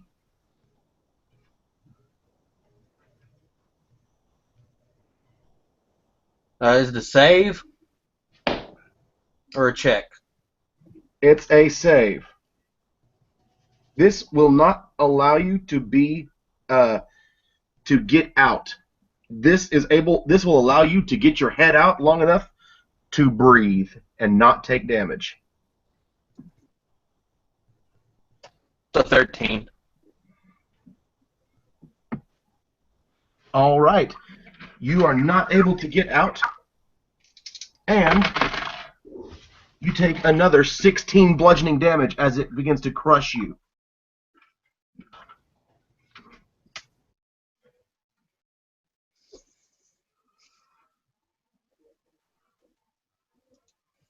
And you're blinded and restrained and unable to breathe. So, there it is. Just for clarification for all of us to know what's going on, restrained means that his speed is 0 and he can't benefit from a speed bonus. Attack rolls against him will have advantage, and his attack rolls have disadvantage. and he has disadvantage on dexterity saving throws. So if you'd like to make an attack against this creature, you can at disadvantage. You will be firing a ranged weapon in melee.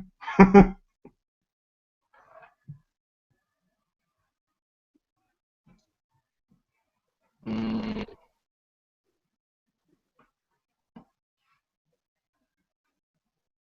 I think my first order of business is trying to get out of this thing. All right. Um,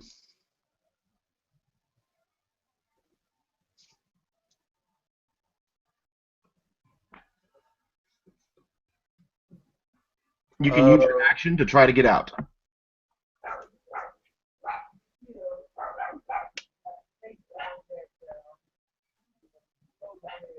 okay, I'll do that. Okay.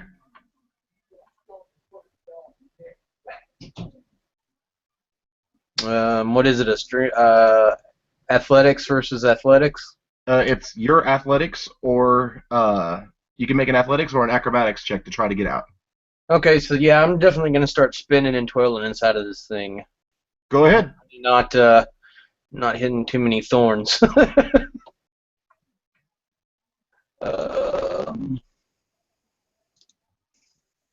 gonna be a 19. Struggle as you may, you cannot get out. You are not able to spin. You're not able to twirl. It has engulfed you inside of it. Unable to move, you are. So, free action, get me the hell out of this thing, please. You are incapable of breathing, which means you're incapable of speaking. Damn. Okay. Anything else you'd like to try? That's end of my turn then. Okay, Garn. You watch this thing engulf him, and all you see that's left of him is a foot sticking out. Okay. It does not engulf him through a mouth, it just absorbs him. Okay. I'm going to cast Hunter's Mark on it. Has this thing been damaged yet? Yes, it has, very much so. You watch as the entirety of its body that was green and brown with the brambles is starting to literally blacken and not char, but as if the very life force of itself is being pulled away from it. All that is good in nature that was making up a part of its body is being drained from it and basically cursed.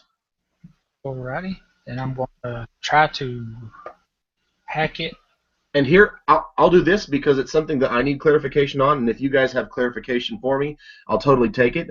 But the way that the wording works for Hunter's Mark is that after you kill a creature that it's on, you can, as a bonus action, move it, and that's the only time that you can move it.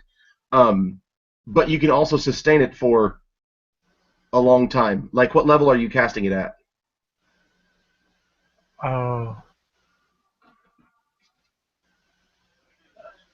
8. I mean, I only have second level spells, so. Yeah, that's okay. So that's a second level spell slot, then, not an 8th level. Oh, well, okay. Yeah. So with a Hunter's Mark, let me click on that real quick. You can concentrate on it for up to an hour. You guys haven't been in here for an hour total since your first fight. You're getting pretty close. But Okay, then the one. So you don't have to recast it. Okay. If you start with a bonus action, because it's already been cast and you're still able to concentrate on it from not taking any damage yet or giving it up, you can use a bonus action to move it. Does range matter? Of Hunter's Mark? Right, since it They was have to be within 90 feet of him.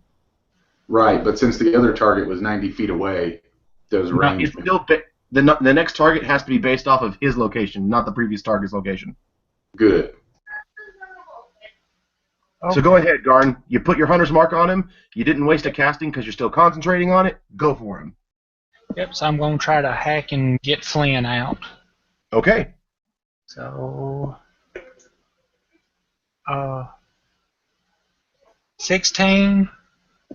Hits. And 18. Hits again. Go for it. Roll that damage separately for me. Okay. 6. 18. Hunter's Mark can only be done once, right? Hunter's Mark can be done every hit. But Colossal Slayer's once. Okay. Okay, 18 with that one. And 17 with that one. The second. All right. 18 the first attack, 17 the second. You're beating the crap out of it, but it's not dying yet. Okay. And you'll have used your move to get up to it. Right. Bear, you're up. Would I be able to cast a spell on Finn? You can see his foot. When Finn showed himself, so to speak, did he look badly injured? After Finn was engulfed, you were unable to see him other than his foot. All right. Well, I know he got it. Switching and kicking as much as possible.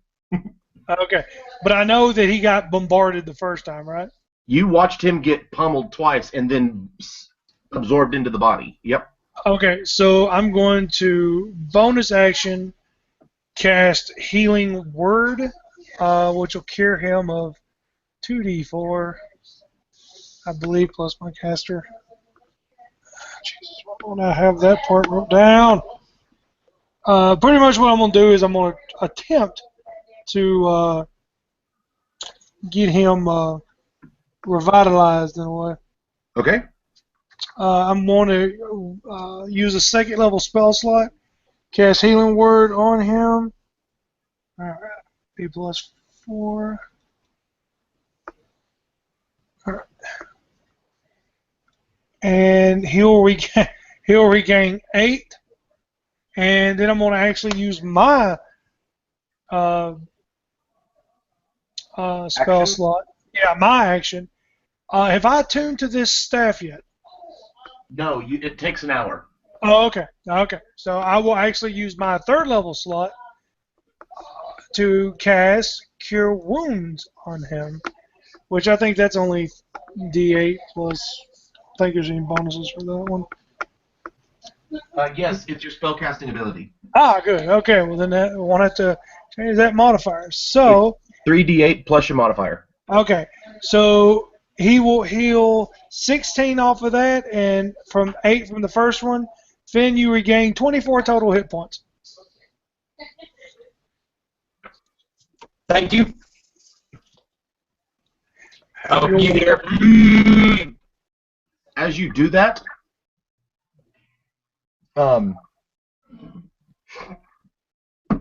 excuse me,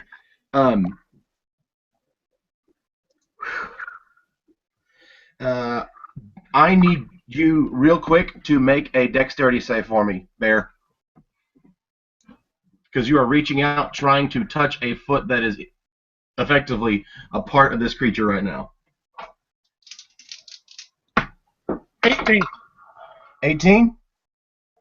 This monster swings over your head just as you duck under and reach for that foot to give him it, because Cure Wounds is a touch spell. Ah, okay. You're in melee right now with this creature.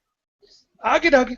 Sir Edinburgh, you are watching all of this debacle take place. Ryan got hit once, starts to blow this thing up, starts to try to catch it more, runs away, the thing misses it, then reaches out, is starting to starts to just pummel upon Finn, draws him in as Bear comes running up, you watch him set some healing on him, reaches in, ducks under a swing as he reaches for his foot, and you watch as the glow of health transfers from Bear to Finn, all while Garn has run up and just started hacking away at this creature with his axe.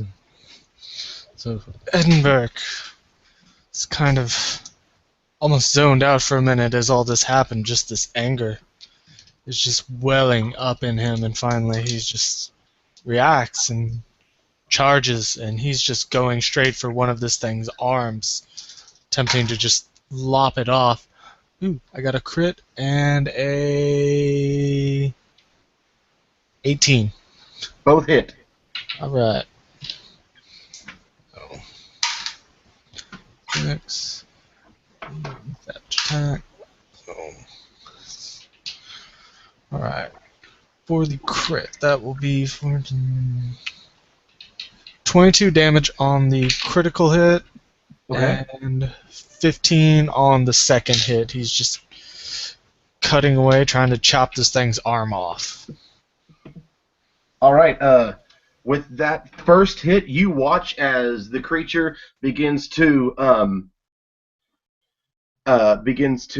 move. What is it? Begins to just ooze out and pour this greenish liquid as it just begins to pour out of his body and hit the ground and splashing, starting to form, make the ground muddy, but it is still up and fighting hard. Rhine. All right. So,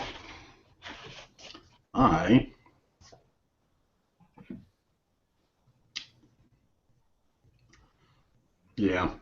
So, I believe I need him to make. Another save at disadvantage. Well, I'm trying to decide if that's what I want to do or not. Okay. I feel like it's just such a high level slot. The conundrum of a caster. Yeah. I'd like to save my friend's life, but do I want to drop a 4th level slot? Yeah. I'm going to make another save at disadvantage. Let's do it. DC 17? DC 17. I rolled a nat 1. All right. So if that's a crit, then he's taking 128, yeah. So that makes him, at this point, taking 264 damage. Tell me how he dies.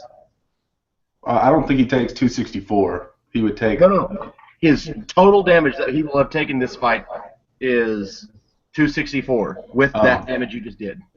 Cool.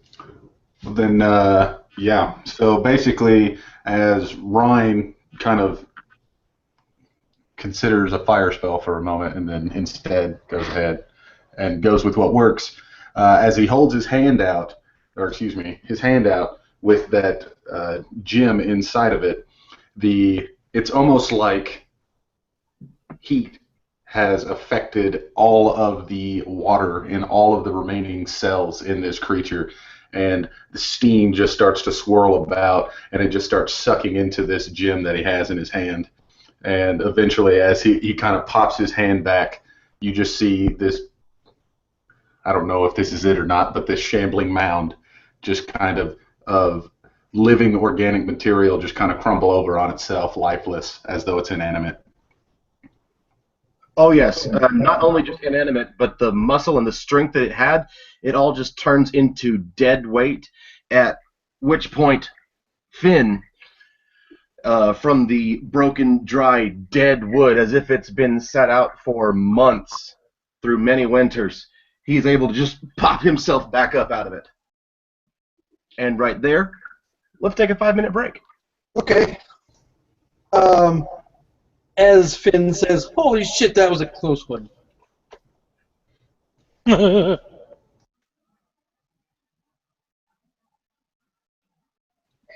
All right, well, 5-minute break then.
Just as a reminder for you, those of you at home that watch that, and for those of us that go back and rewatch it, just remember that all of us were found together originally by being a part of the tabletop one-shot group on Facebook, the RPG tabletop one-shot group. It's a fantastic game where if you want to get together and you want to play with people and you want to try out games, whether it's guys who are making their own systems or you want to do Mouse Guard or you want to do Mutants and Masterminds, D&D, whatever the edition, you want to play Fate, you want to play anything. There's guys in the group who want to be a part of that and want you to be a part of that game. It's a fantastic community. Yeah. So I know that this group we haven't made this team from the one shot group in a long time. I know that, for instance, Jeremy and Caleb and I play a game. His channel is Black Wizards, and we play with in his world of Arena every other Sunday. And it's a fantastic game. He's a fantastic storyteller, and he creates a lot of in-depth backstory for even the smallest things. For instance, when his story that he told about his sword at the beginning of the game, he wanted a reason to own a magical weapon, and so he came up with the entirety of how that sword gained its ability and its power. And we're kind of using that in tonight's game, and maybe it'll bleed over in tomorrow's as we go along. We're using that as a big story point for this moment in our game, for this session and maybe next session. I've been in the one-shot group for almost a year now, and my very first game on Christmas Eve was actually run by Sam here. We killed Krampus and his elves. Yeah. Eric and Clyde. I've been playing with Clyde for longer than I've been playing with Eric, but they're both brothers, and Clyde got him interested in the games. He was doing a great job, and we were looking for another player, so told him to invite his brother. And Eric and Clyde have been playing with us.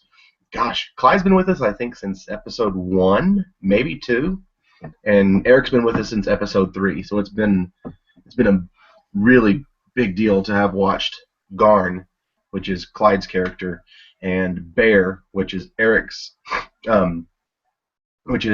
character. Watch them as they grow. It's really interesting to watch Garn as his big struggle, or looking back at Aletheus, his big point was, we have to find this character, we have to find this character, we have to find this character. And I find it very interesting as a character development. I'm not saying this because I want Clyde to change it. I have a hard time watching as a DM or a GM and not being a fan of what the guys are doing, because the entire time we've been in Uhl, everything that's happened with Uhl, Garn has not even mentioned once Malafalua, the one that they've had the vision of, the Water Deva. And I think that's a very, very interesting turning point, whether he meant to do that on purpose, or that's just the way that he's taken the character. I think that's very interesting, and it's kind of watching him mature, realizing that where he initially thought that this process would happen quickly, and it didn't, and it made him very frustrated when they were in Aletheus. Now in Uhl, he's going, we just got to keep going. And so he's not so much rushing it, but knowing he's got to do it. It's so very interesting. With Eric's character and Bear, we've not gotten to learn a whole lot about him from where he was, but Bear is almost like Bear is almost like a child. Not child mentally, but as a child developmentally as a character. He came into the game not having very much background at all, and most of his growth is happening in the game. Whereas at the beginning, he was wanting to be turning into that bear. He wanted to do that. He even bought himself a glaive. He was ready to use it, and then he went, you know what? I'm going to take advantage of being this druid. I'm going to use these spells when I'm not a bear, and when I turn into a bear, I'm going to claw you to death. I'm going to bite you. Claws and paws the whole time. It's what he's always saying. It's a big change as we go along. Edinburgh, his character, no matter what, he's going to be pretentious. But from the very first game that he was in, the first thing we did was take him into the sewers. the rich boy from Aletheus, the first thing we did was take him into the sewers and have him fight a bunch of shit monsters. I think that was a great way to just kind of set up how, for Edinburgh, everything that he had been doing was about to change. Everything that he had seen coming was going to be was completely different. In fact, even before the game, I was joking with him, telling him that we were going to find the door that he killed, because we call him Door Slayer, because I think in the very first game, maybe the second game he was in, however no, it was the second one, when they actually went through the door they found in the sewers, there was a mimic that was in the shape of one of the doors, and it attacked parts of the party, and he killed it with an arrow. Edinburgh struggled with this, having killed a door with an arrow, especially after dropping a sword and a shield, drawing his bow, standing in the back going, whatever. And we started calling him Door Slayer. So I was teasing him at the beginning of this game, saying, we're going to find that door's mom. There's going to be some tree in this woods that's been waiting for that day that you walk across her roots. She's going to fuck you up, man. But just to watch as his character gets not necessarily older, but as his character maybe gets less offended by the group that he is with, maybe whether it's their smell or the way that they dress. He's used to being around the upper crust 100% of the time, and being around this group, it's kind of letting him get to know the people who watch him perform in the arena when he fights for fame. And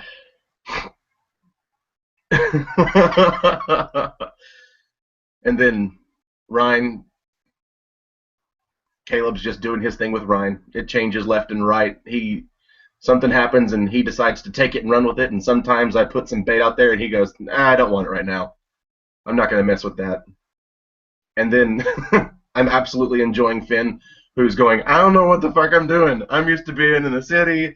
I'm used to going through streets. I'm used to stone beneath my feet that's been shaped by human hands. And why did that piece of grass just attack us?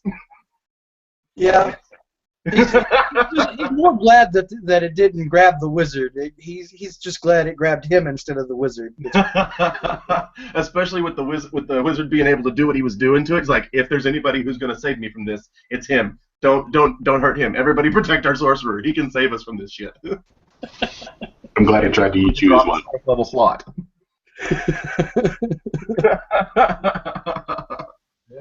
But the game is so interesting that you guys play it, because with the way the group dynamics have changed, with the way that everybody has just grown as players, and they've become more and more a part of that character, and let more of the character just exist to the rest of the group. It's so interesting to watch, and as I said earlier, it's so hard, not sometimes, but all the time, to watch these guys during the game and not be and to be the GM, because I'm over here being such a fanboy of what the guys are doing, just loving these little intricacies that are happening, whether they plan them or it's just their gut reaction to what's going on, and it's absolutely incredible. So again, these are just 4 of the guys that you could have found on the tabletop one-shot group, and if you find us, play with us. If you don't find us, you're the one who's missing out. Indeed. So we're all back then? Jeremy was here for a moment. I like that. It was the tree that Yarper cut down. Yeah, I'm here. That's right. Yarper took care of it a long time ago. Yeah.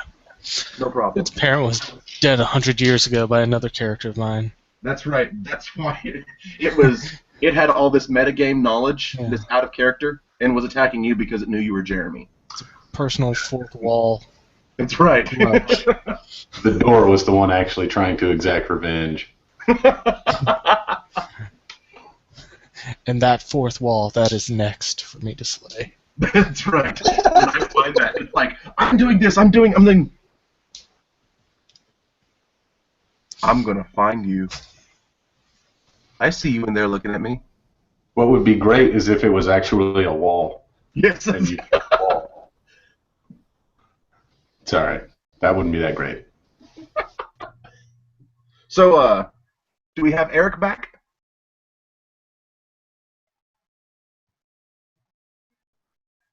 Clyde, we got you.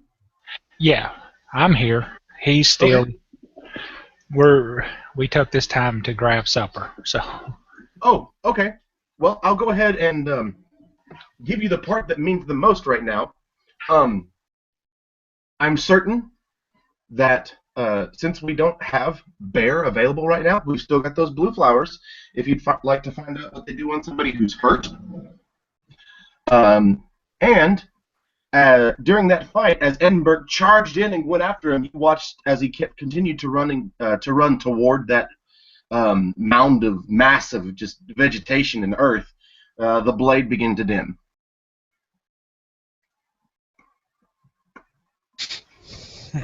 Yeah. Looks like this isn't the point.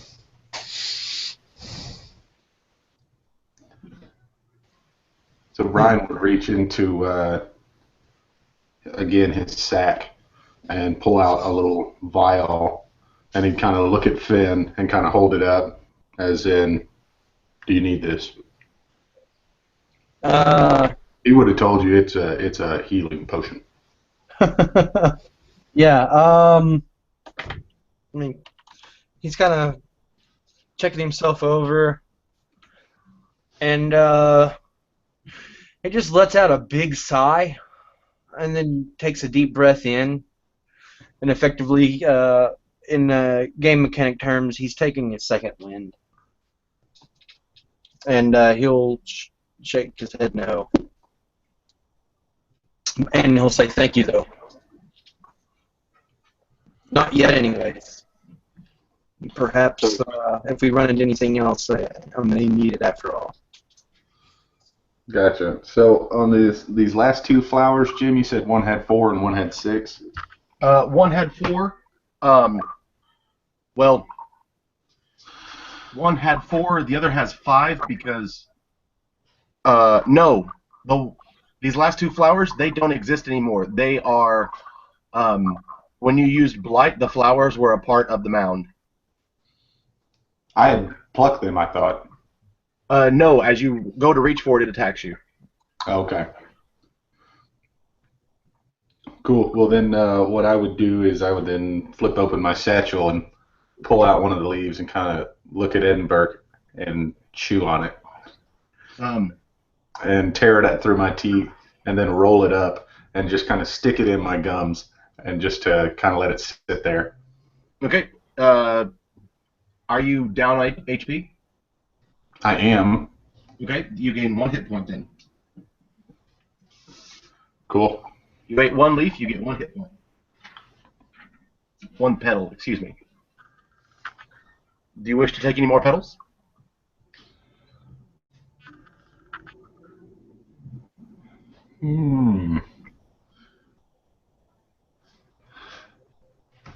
Probably not. He probably feels better after it, but because it's not a whole lot, he probably just thinks that it's, I don't know, he just feels better. Okay. So he wouldn't equate that immediately to the petal. All right. So, we're still in this area. We're still in this 30 by 20 with the nook that we came out of on the far corner, and if we follow that same far wall, the echo's not from me. If you follow that same far wall, it'll lead out to another path.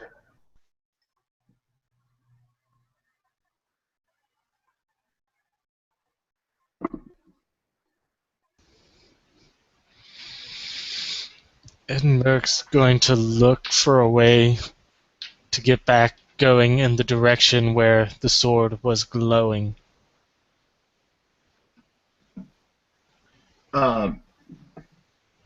As you begin to try to find the direction that'll make the sword glow the most, it leads you back into that original nook that you found yourself in. It's glowing brightest, and you have brambles all around you. Damn it all.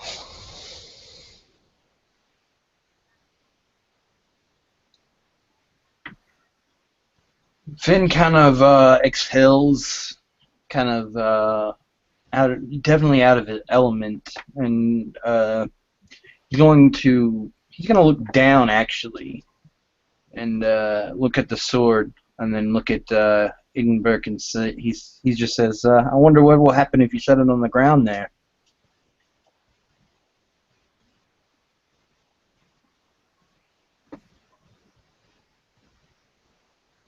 Probably lay there. I wonder if it would glow brighter if you laid it on the ground, though, or if it would dim. He keeps it in his hand, and he sets it on the ground. He doesn't let go. No difference as you set it upon the ground. No I different.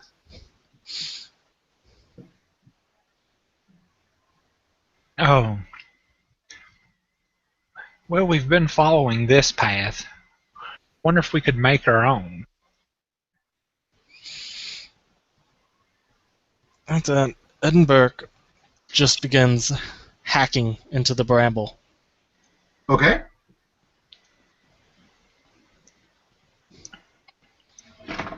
Go ahead and make some attack rolls for me.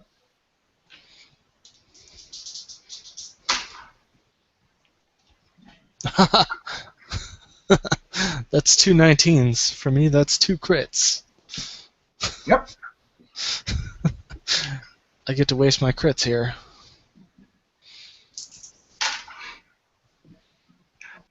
Hey, who says that they crit rolled against a wall?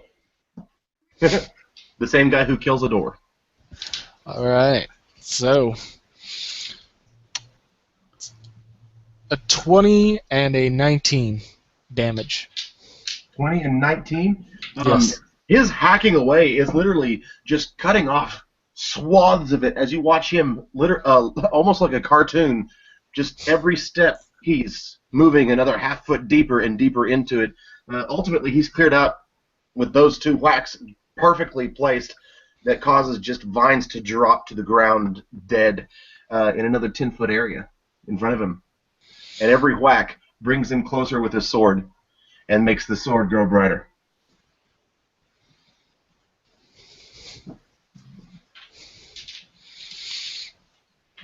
Oh. Yeah, I'll help. I think I'll put my axe to good use and I'll help him so we can get through these walls. Cool. If you want to both make attack rolls, you can, or you can attack. One of you can make 2 attacks with advantage. I don't care how you do it. Oh, if nothing else, Edinburgh's just almost Continuing. possessed. So he just, holy crap, seriously.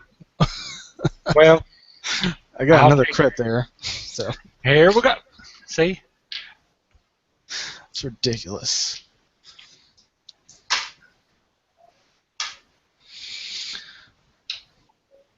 And the other one was a 23 to hit. Yeah, you'll hit.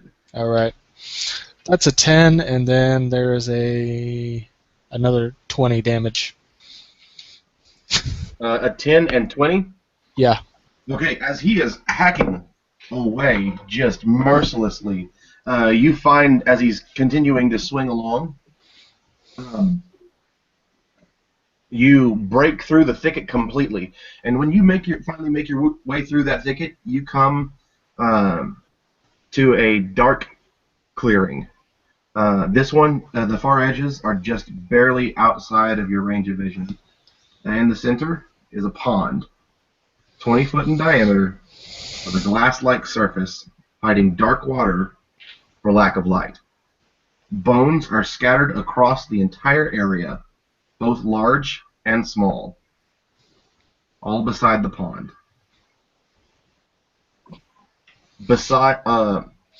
From where you are, I'll give you a direction now. You're actually in the southeast corner of this clearing. On the southwest edge of the pond, 5 feet away from the water, stands a small altar. Some of the bones have remnants of cloth barely hanging onto them. Some of them are very human, and some of them are not. As I kind of hop back and forth in front of people and around people, I'm just going to kind of enter the room very slowly, just to the left of the entry that Edinburgh has made, and I will just hold myself there, steady, aiming at the pool with uneasy sentiments. So, Okay. Is there light in here? Has Brian got No, his light? there is no light. Okay. So Ryan will walk in the room so that there is light. All right. Ryan, I was giving. I thought that you were behind him anyway, so your light shone in. As you walk in, your dim light barely makes it to the very edge across this area. Wait, excuse me. No, it doesn't. Your dim light will not make it all the way across. Let me bring up the freaking map. Sorry. Yes, your dim light. You'll have the bright light halfway into this area, and the dim light will barely show the edge of this clearing. This clearing is the largest that you've been into after hacking your way for, at this point, more than an hour through that maze, and you see as it stands that surrounding this entire area, this clearing is circular. Those of you with a high enough wisdom will realize that the strange paths that weren't straight but actually were edged were following on the outer side of this thicker thicket. this altar, is it like a large altar or like what? As you go up and take a look at the altar, it seems that the altar is just it's a simple stone altar that would come up to you at about halfway chest high. On the ground, you can find older pieces of some sort of cloth. You can see places where candles could have been inlaid into the top of the altar. There is not a side to necessarily distinguish which side the people would present whatever on the altar.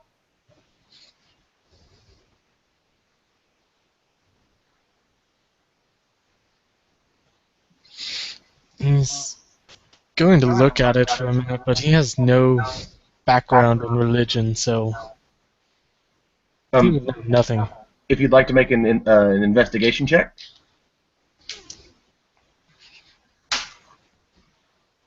Hey, that's a 17. All right. The cloth around it looks as if it was once a shawl overladen. As you pick up the cloth and you examine it as part of your investigation, you see on it a strange flame point up with a swirling symbol behind it.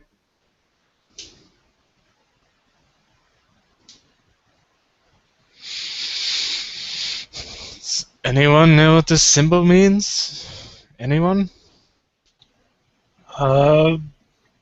Bear tries to recall anything that he might know. All right. Make an intelligence check unless you've got something different in intelligence, another skill. 19. 19.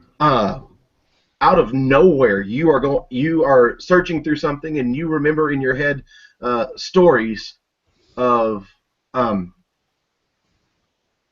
a group of monks that long before you were ever being trained as a druid, your druid master told you, your elder, told you that many years before there was another group at the very edge of your wood that had moved in. They weren't violent. They were very calm, peaceful, and typically kept to themselves and kept hidden. The name immediately pops into your head: the Cloister of the Zerakil Monks. And I tell them, I says, this is the symbol. Is that correct? Yes. I says, this belongs to a my druid, the arch druid that taught me, would tell me stories of these monks. They're the Zerakil. I said it right. Zerakil monks. I says they're quite peaceful. We never had any wrong with them. This looks like quite the disturbing scene. Bones? Altar in this wood?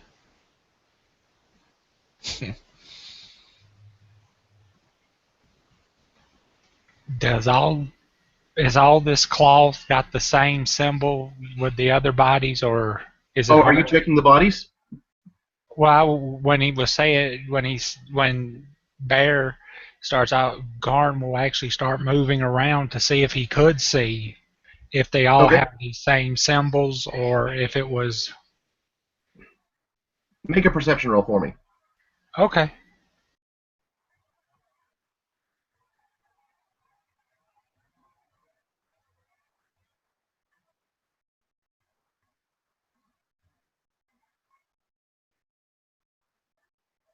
I got a 20. Ah, fantastic. Yes, you find this symbol on many of the human bones. As you're searching along the human bones, something catches your eye. Very odd that it would catch your eye. You actually have to look as if somebody died face down with their hands underneath their body or underneath their chest. You actually see it barely through the bones of its rib cage. These bones seem to have been here for many years, having been picked clean, not a single piece of flesh in their body, not a single bit of hair to be found around them. But looking through the ribs of the bones, you see in one of their hands, let's see, where was it? An opaque pink gemstone. And when you go, you can see just without even opening up its hands or going for it that it's about 4 inches in diameter, and it's in the hands of one of the skeletons, as if it died clutching it and fell on its face. I'll actually roll him over. Well, Okay. roll the skeleton over, and I'll pry the gem from its hand. All right. As you roll him over, there are no ligaments holding the bones. As you roll it over, the arms stay in place, and you move the rest of just the rib cage over, as the hips and legs, as this body hasn't been touched in years. So you go to roll it over, and you basically move the rib cage out of the way, and in its hands, like this, you see it holding a 4-inch diameter pink stone. Okay. Well, I'll pick it up and I'll look at it. And you're all watching him move this corpse, or this skeleton, by the way. You all see it. He's not attempting to hide it. Yeah, I pick it up and he'll look at it for a little bit and then look at Ryan and then look at the gem and says, "Do you think, does it look, I don't know, does it feel it doesn't, does it look magical? It's a stone. It's valuable enough for this fella to die for it." So I'd walk over, and I was kind of squatted, looking into the pond. As soon as he says magical, it kind of draws my attention. I stand up and walk over, and the first thing that I do is I just kind of put my hand on top of it, trying to see if it relates to that little iron stone that I have rotating me currently. Okay. As you see it, it bears no resemblance to the Ion Stone, just as you look over it. Also, make a perception roll. I see you wanted to check out the water. Okay, yeah, 20. All right. As you were peering into the water, even with you being the one who has the light, the water is so dark and stagnant and just full of moss and bacteria. You can't see very far down into the water. As far as you do feel like you can see, you feel like you can see about 20 feet down, but you feel that that is in no way, you get the feeling that it's in no way near how deep the water could be. Cool. So yeah, going back to the little stone, you said it was 4 inches in diameter? Yes. Cool. So I would kind of sit there and hold it in my hand and just kind of like essentially look into it to see if there is anything that I might know about it. Okay. Roll an investigation or an intelligence check.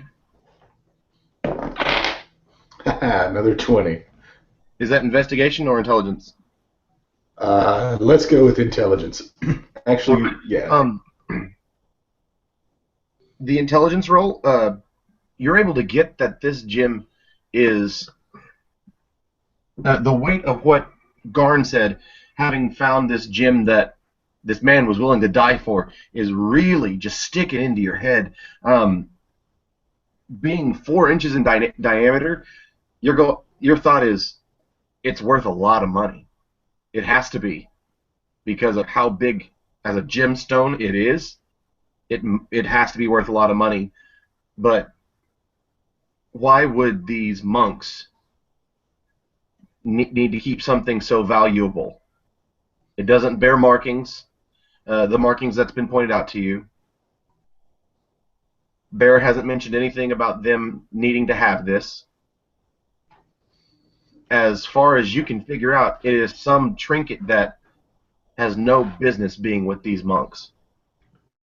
So I would take one of the wrappings from the monks that had the symbol on it, and I would cover the gem in that wrapping. Okay. And I would kind of hold it and say, does anybody else want to look at this, or should I put it away for now?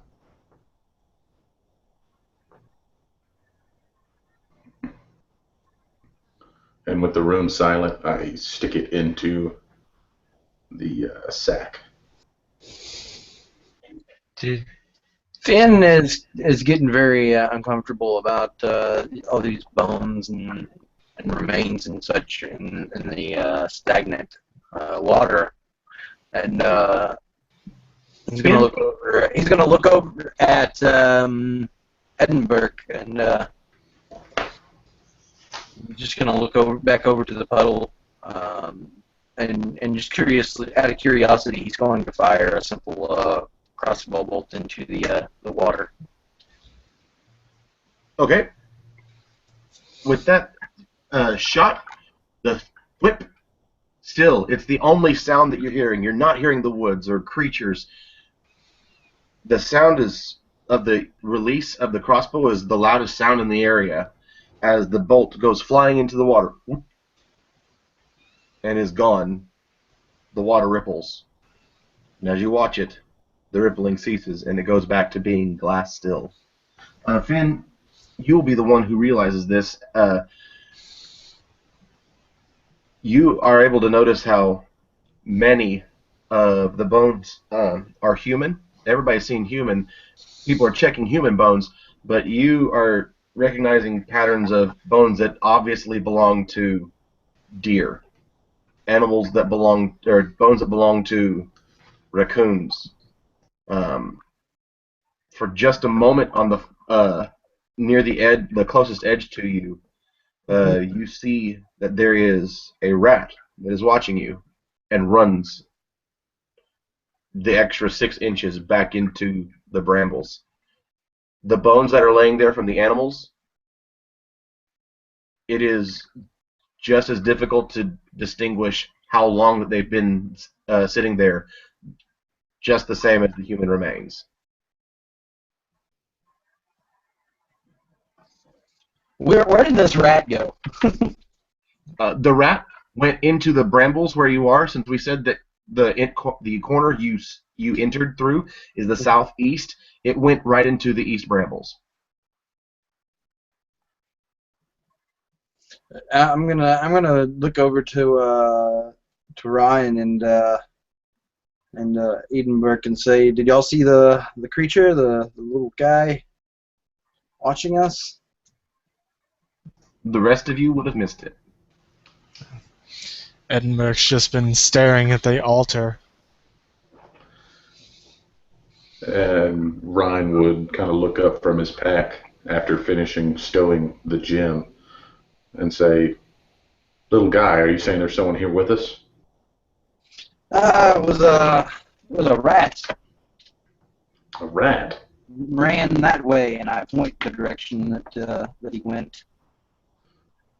And Ryan kind of looks at the rest of the group and says, there hasn't been much life in here so far. Should we take that as some sort of sign? Or should we be worried? The fact that a scavenger ran away from all this, even though it does have me a little perplexed. Did anybody check that altar yet?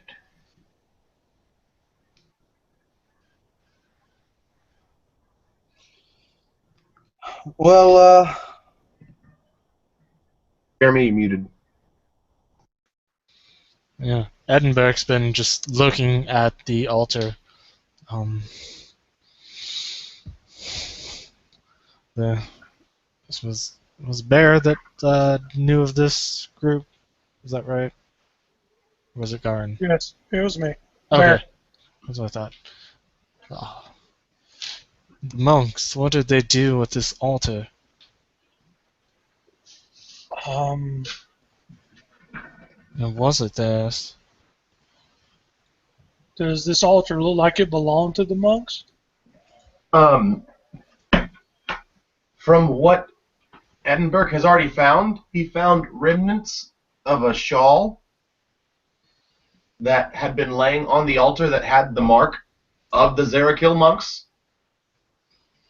So your assumption is yes, but your knowledge base that you have, even with that fantastic roll you had earlier, was enough to give you the information, but your elder druid only ever mentioned them in passing. They were never a part of your lessons or lectures or the information that you needed. They stayed to themselves, so the elder left them alone. Then I tell them, I says, as far as I've ever heard of them, they're just passive monks that as long as you left them alone, they left you alone.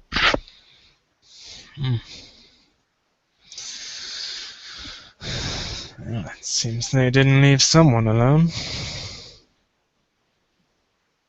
I find it odd that these remains lie so close to lifeblood. And while you are in this clearing, your sword gives off bright light for 20 feet, dim light for 10.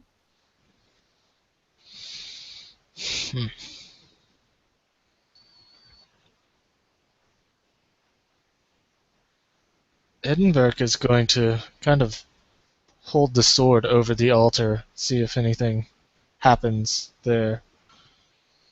As you raise the sword over the altar, the light shines and reaches all the way to the lake, and all you hear is the stillness and the quiet of the woods.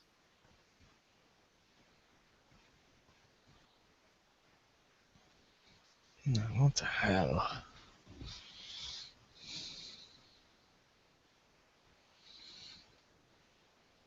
He'll approach the water with it. And when he gets there, he'll plunge it in. As you plunge it in, the water begins to ripple. The muck in the water moves to the side. And the only sound that you hear is that of your breathing as you wait patiently for something to happen.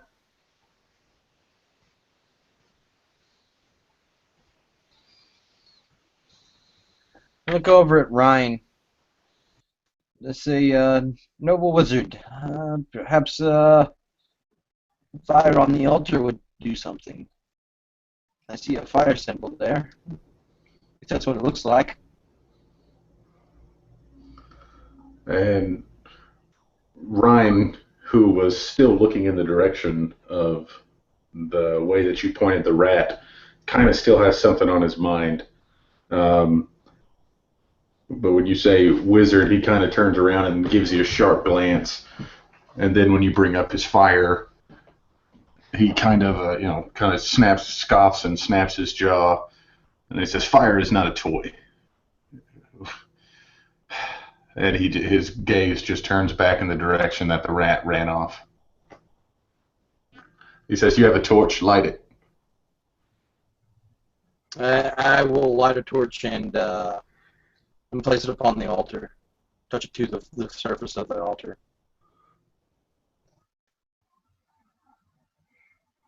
As you touch it to the surface of the altar, you watch as the fire begins to blacken the stone, but nothing happens.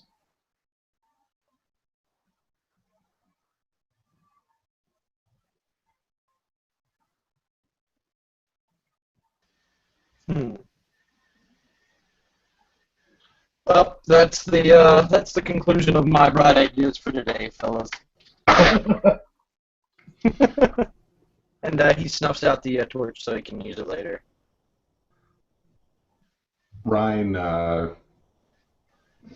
kind of smelling the singe of the torch, it kind of pulls him away from his gaze once more, and he turns and he calls Bear over. Ryan, where are you? In this clearing, with the pool in the middle, and it being a circular clearing, we came in through the southeast. The rat ran to the east. Where are you? I would be on the east side of the pool. Beside the pool? Yeah. Okay. I'm trying to keep in my head where everybody is. Gotcha. So yeah, I mean, I would be kind of walking almost like kind of as I've been sitting there staring. I've kind of been getting a little bit closer to the wall, and if Bear does approach, He will. never taking his glance off of the wall, he just says, "Bear, there are others like you, correct?" Yes. It says, "People like you, those of your faith, you can become one with nature, become the animal, right?" Yes. And he said, just kind of almost like an awkward silence, like he's about to ask you a question. And he says, "We have seen no other life in these catacombs. Do you agree?" Well, didn't Finn? And then Bear stops and goes, "Perhaps we're being watched by one that shares such likeliness as what I do." As one that controls everything around us would be able to pass through it very easily.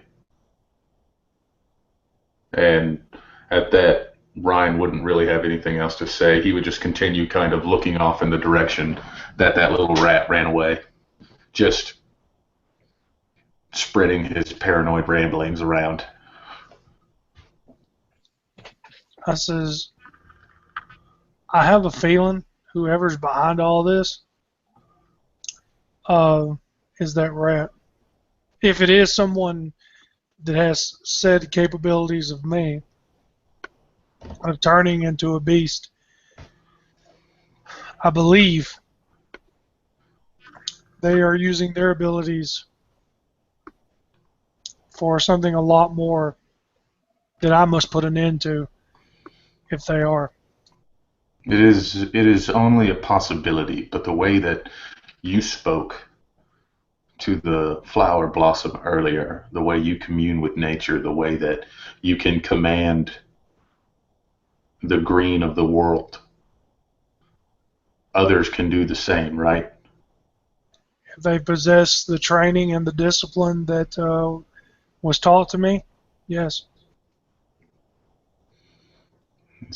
And he just all, Ryan is just kind of sitting there going back and forth, kind of arguing with himself about, what does this really all mean?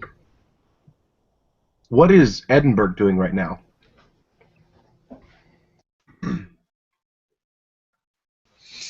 Mute. I'm trying to unmute. He's still has the blade in the water, and he's just kind of getting angry about this, that nothing is happening. Edinburgh, where are you in relation to the pool? What direction? Where was the altar?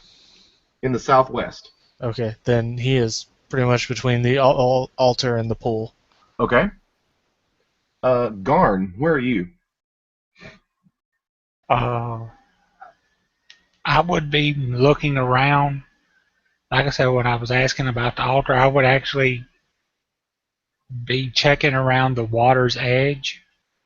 So I would be on maybe on the opposite way where Edinburgh is. So like in the northeast corner? Yeah. Will you do me a favor and roll in a perception check for me? Yeah.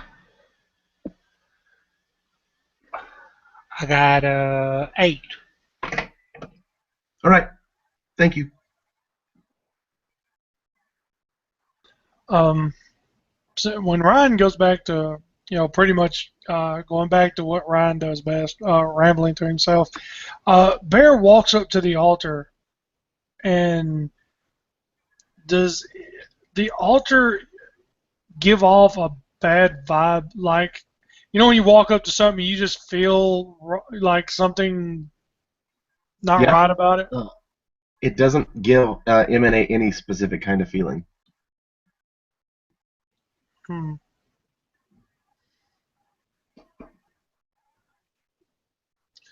Bear will kind of lost at what the heck to do here. Can the altar be moved? You can try. I mean, it doesn't look to be mounted down. It seems to be made of a slab on top and then two separate stone half slabs that are being held, used to hold up the main slab. Then I will attempt to move it if I can. Cool. In your make a strength roll. That will be a 12. Turns out that slab's pretty heavy.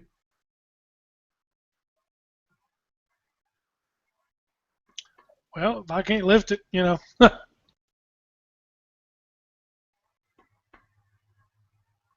Finn snaps out of staring with Ryan into the abyss of the thicket, and he goes, "Well, I get tired of standing around in this place. If we wait here, we'll meet the same fate as them.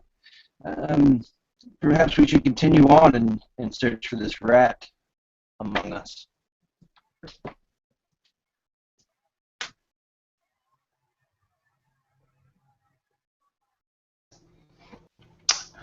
Go ahead.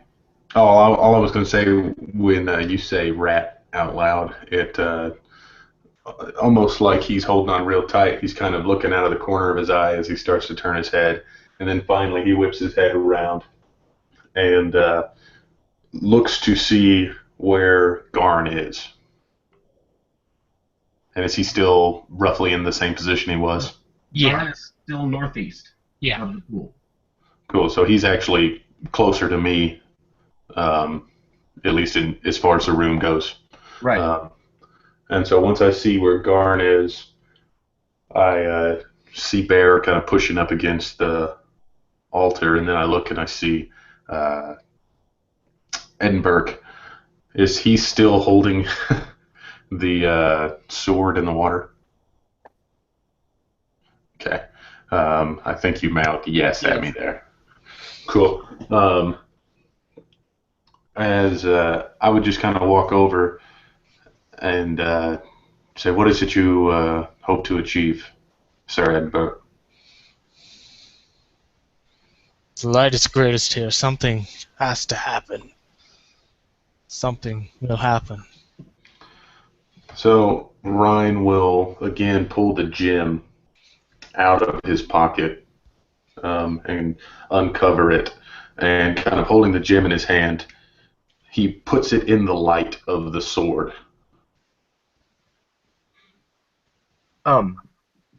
At that point, the gem and the sword seem to respond to each other as if this, the gem, the closer it is to the sword, the gem also begins to glow.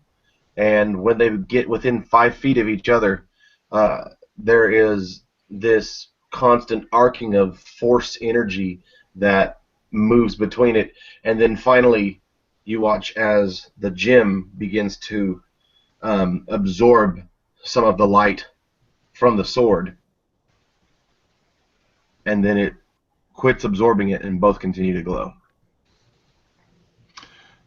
And as he sees this, he kind of looks at Edinburgh, and then he turns over his shoulder and sees,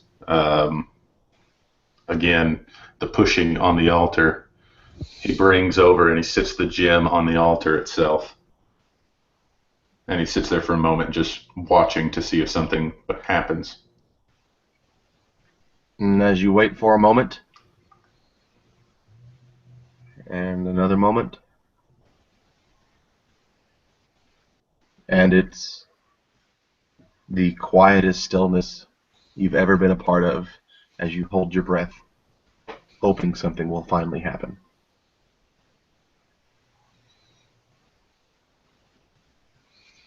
The stone, however, now continues to glow. Bear looks at Ryan and goes, what's going on? And Ryan just kind of looks at him with this, I don't know, look of, you tell me, man. Is the rock just, or is the stone just sitting on the altar at this point? Yes, unless Ryan is doing something. Ryan has set it down. Edinburgh walks over, grabs it.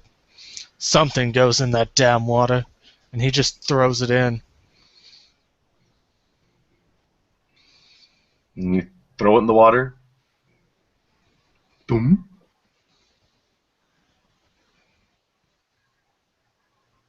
And nothing.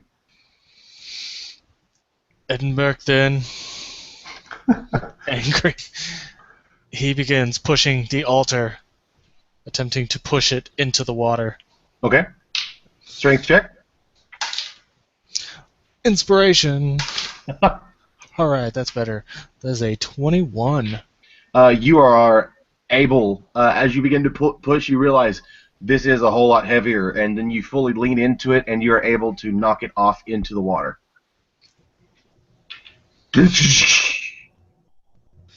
Big splash. The two legs that were holding it up fall over to the side like dominoes, and the main tabletop goes in the water, sinking rapidly, leaving your sight. Is And there again, any other? Nothing happens. Is there any other doorways or doors or archways or anything that's within this room? Right. To give you a description again, you're in a clearing. You're not in a room. Okay. The clearing is surrounded by a 10-foot high bramble wall, just like the entire maze. you had to basically cut through to get into this room. You guys have spent a lot of time on the east side, southeast side, southwest side, southern side. Bear or Garn, you're the only one who's even gone anywhere that like near the northern end, where you went to the northeast corner.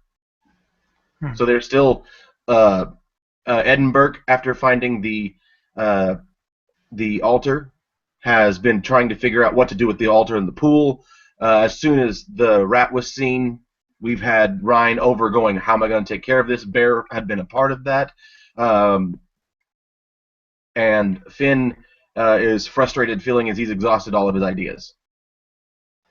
I'm going to walk into the water. As you begin to take your first step, I need you to make an acrobatics save. Okay.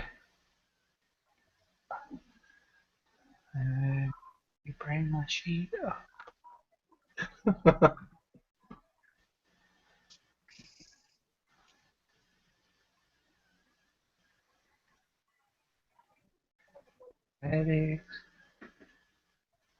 I got 17. All right. You're expecting there to be a step, and as you go walk into the water, you immediately begin to sink, and you go right underwater. After that, the 17, you don't sink very far before you realize you need to start swimming. Can I look around now, or is the water too murky for my goggles to penetrate it? The goggles will cause it is concealment. It's not darkness. It does not concealment like darkness, and your dark vision isn't going to be able to go more than 20 feet now. Okay. So. Okay, I'm going to come back up. Okay. I'm going to. It goes straight down. I'm not sure exactly how far it is. Does anybody have any rope we can test to see how far it goes?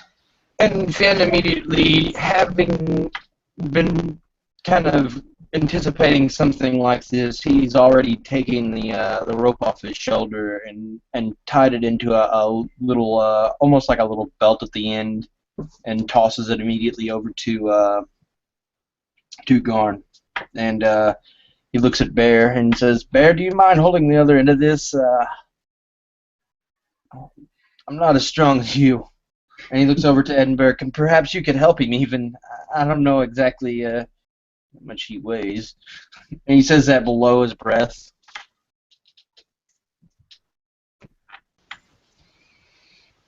Edinburgh will attempt to help.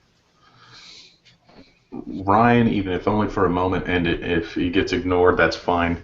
But Ryan kind of says out loud, should we really send the Deva down? Well, can you see in the dark? And Ryan says off, and the light from his gym goes off. And he says, I can see just fine. Well, I mean, I just was going down to see, or I was actually going to see just exactly how far it was, but if you really want to be the one who gets sent down there and ate by whatever swims down there, I'm perfectly willing to trade places with you. And he kind of grins and he says, well, of course, that's not what I want. But if that happens, I'd rather it be just another cog in the machine as opposed to the machine himself. Okay. If you don't mind, Garn. Bear, stepping into the water, says, kind of takes the rope and drops it, and Bear kind of takes his helmet off, hands it to Garn, and says, "Your life, guard it with it." And Bear will sink into the depths of the water, and he will turn into a crocodile. Of course, where people can't see, of course, but I'm one to turn into a croc.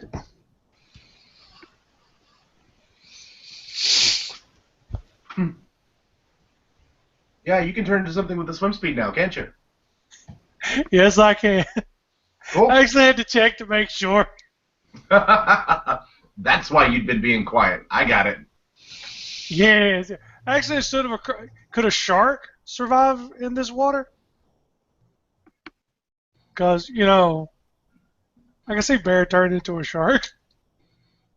I'm sure there's some.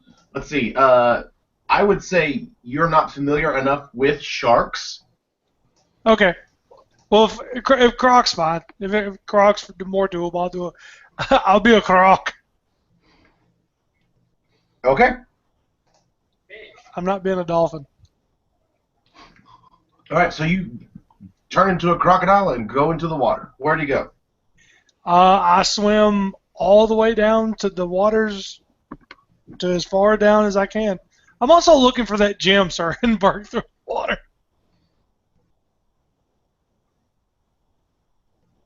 Oh, before I did go down, I did ask. I would ask Ron to turn the gem back on. Kind of use it as a beacon, sort of. Cool. Yeah, Ryan would turn it on. Okay. So you start swimming down, and you swim down for a very long time. I mean, you realize that you've gone 60, 70, 80, almost 100 feet when you start seeing a glowing light in the water.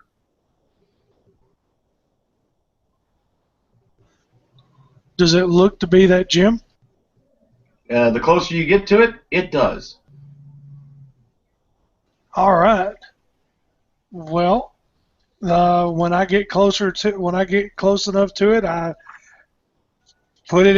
open my jaws and put it in my mouth and lay on my crocodile tongue.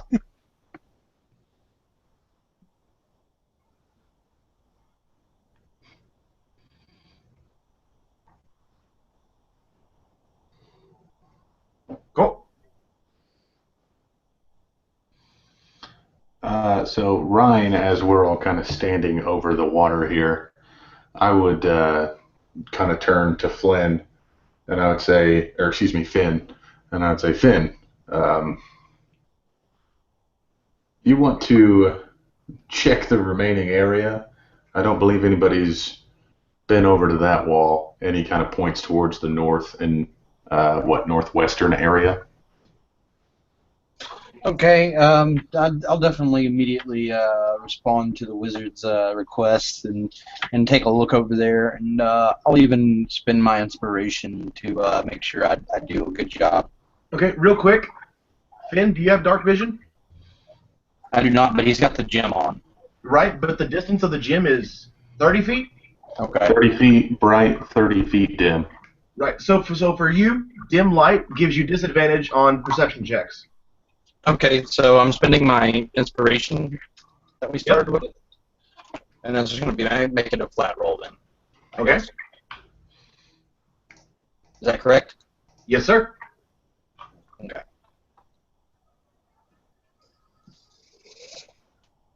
18. As you are checking the perimeter, moving from that northwest area, just looking around, you're like, cool, I'll jump on it. Not really necessarily feeling very confident about what you're doing. As you move along to the very northern edge of the wall, you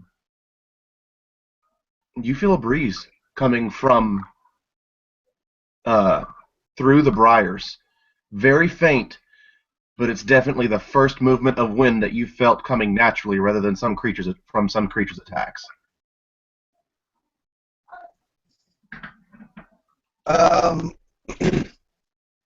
I'll tell him there's a breeze here. Haven't felt that in since we entered. So maybe we're almost out of this damn maze. That would explain the rat a little better anyway.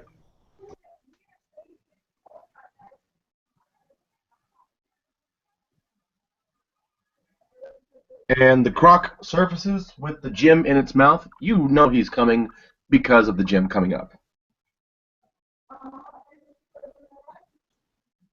Uh, Bear will croc his way out of the water, kind of just like lay the gem back on the ground and uh, kind of like shake his head like nothing. But that's not actually going to stop me from going back into the water and actually check the whole bottom of the lake. Again, the pool is only 20 foot across, and it is like a cylinder straight down, and you found the bottom of it. The light that the gem gave off allowed you to be able to see the entire bottom. Ah, okay.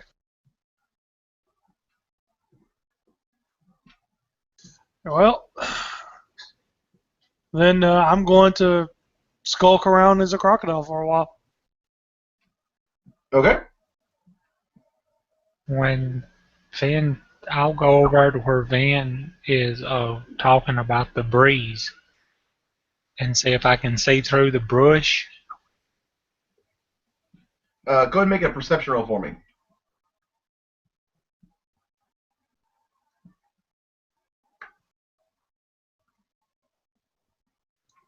I got a 21.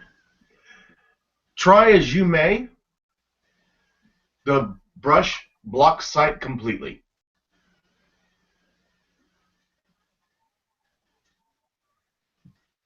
Okay. Could I maybe pull it apart, or is it too tightly packed to be able to do that? The brush looks like the walls of the maze. Okay. It's brambles and vines and thistles, thorns, and thicket. Okay. Well, I'm gonna look at Finn. I'm gonna tell him to back up. I'm gonna start taking my axe to it. Make attack rolls for me. Finn will just move out of the way.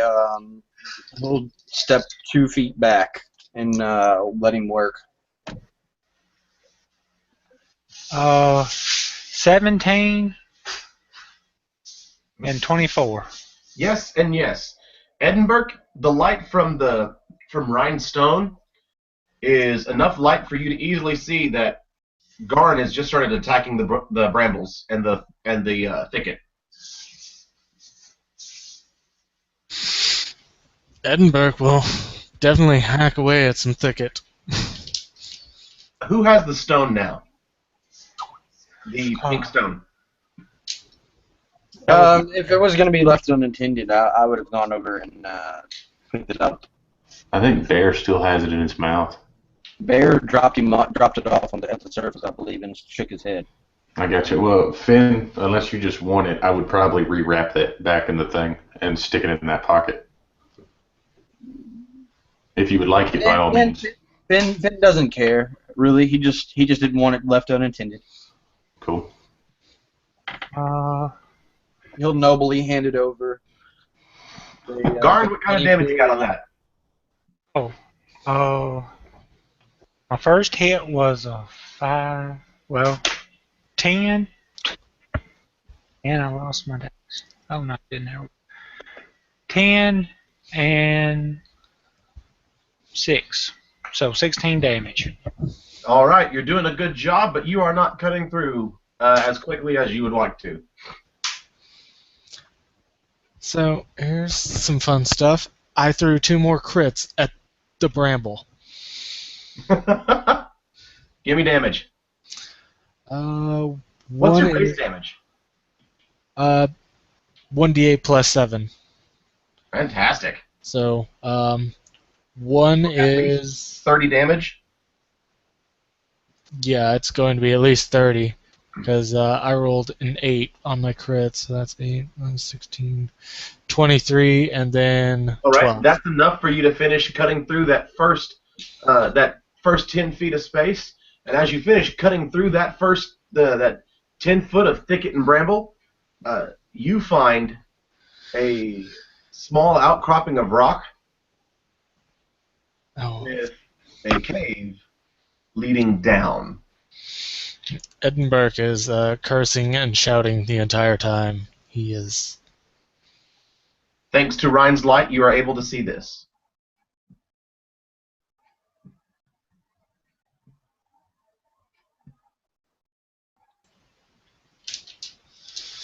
How's the sword glowing right now? Is it?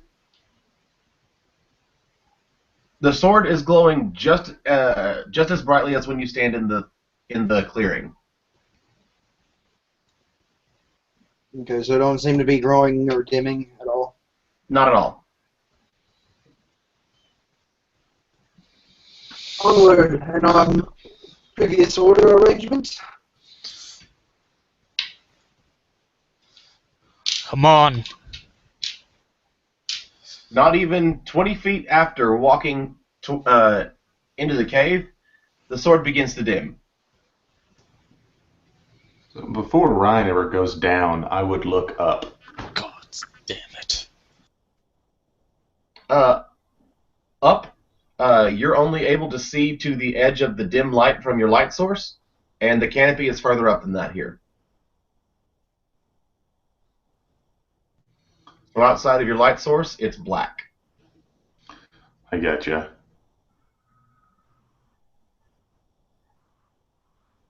And so you said the sword begins to dim, and then Edinburgh said, "Damn." Yep. As soon as it started to dim, I'll pull that little gem out and look at it. No change. Still just as bright? Yep.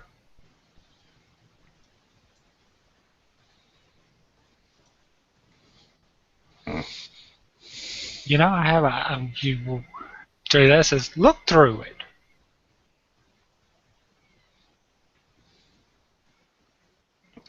So he pulls it out and he kind of looks at it for a second, and then he puts it up to his face. As you look at it for a second, you are able to tell easily that the gem is opaque. It is not clear. I get you. So and for a moment, he sits there and he looks at it, and he's like, "Oh, I don't think I'll be able to see through this." And at that moment, Ryan begins to levitate off of the ground, and he says, "Stay right here." And Ryan is casting fly, and he is flying up Okay. with that light ahead of him to see if he can see anything. Okay. You're going further and further up, and after you travel up about 40 feet, you're finally starting to be able to see the canopy as the leaves and branches are still blocking out all light. So as I'm flying, I would attempt to cast some fire bolts to make a clearing so I could fly above the canopy. Okay. Go ahead and make those attack rolls. First one's a 26. Okay. How many do you want me to do? 2 more. Next one is a 19. Last one's a 22. And for the sake... Alright, no. Just making sure I didn't set a fireball on myself or something. Go ahead. Okay. Did you do that with Blight as well? I did. Okay.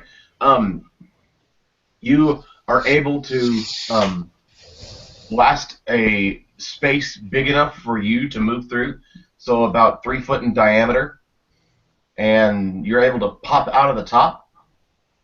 And as you fly through the ceiling of the canopy and look out across the skies to the north, the woods, which only feels as though you've been in there for an hour, stretches out for a lot farther. For at least your estimate is about 2 miles. Is it daytime? It is still daytime. Okay. To the south, the woods stretch out even further, as far as you can see, and in the distance you can see very, very faded in the distance a mountain range.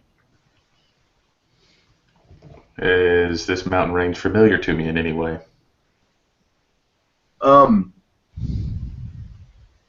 Like, do I have a bearing of where I am in the world?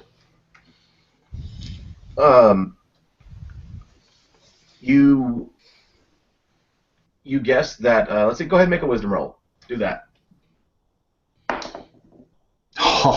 It tilted over and landed on a 20. I don't have a bonus, so it's a 20. Okay.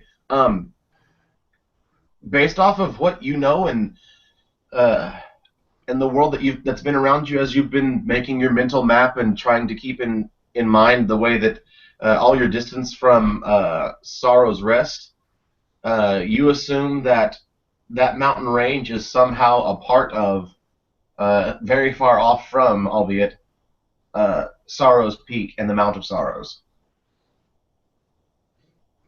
Gotcha. You feel very confident that where you are is where you went. Something's just messed with all of your perception of distance and time.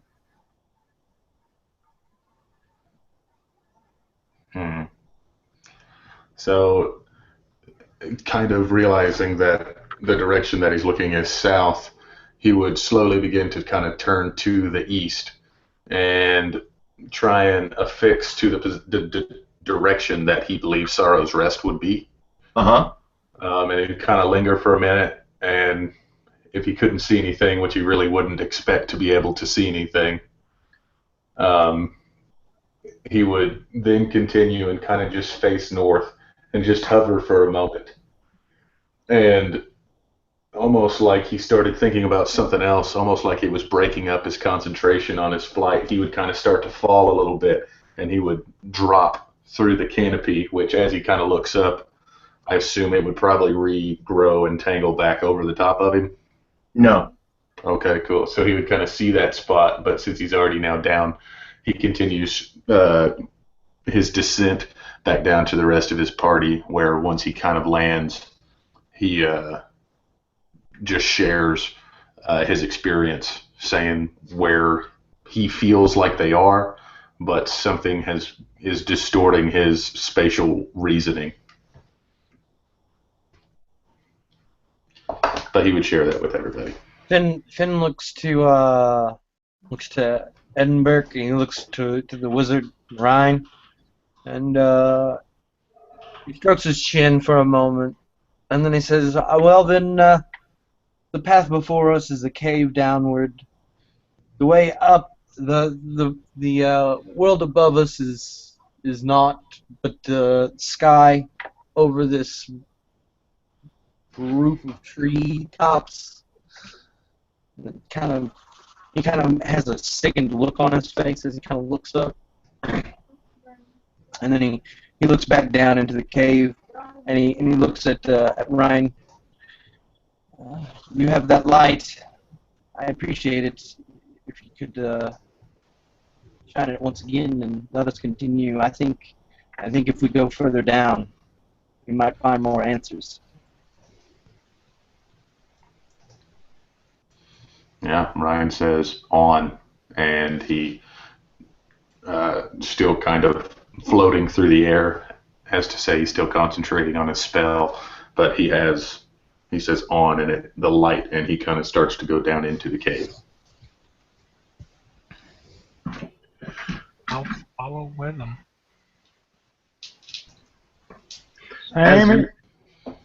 Go ahead.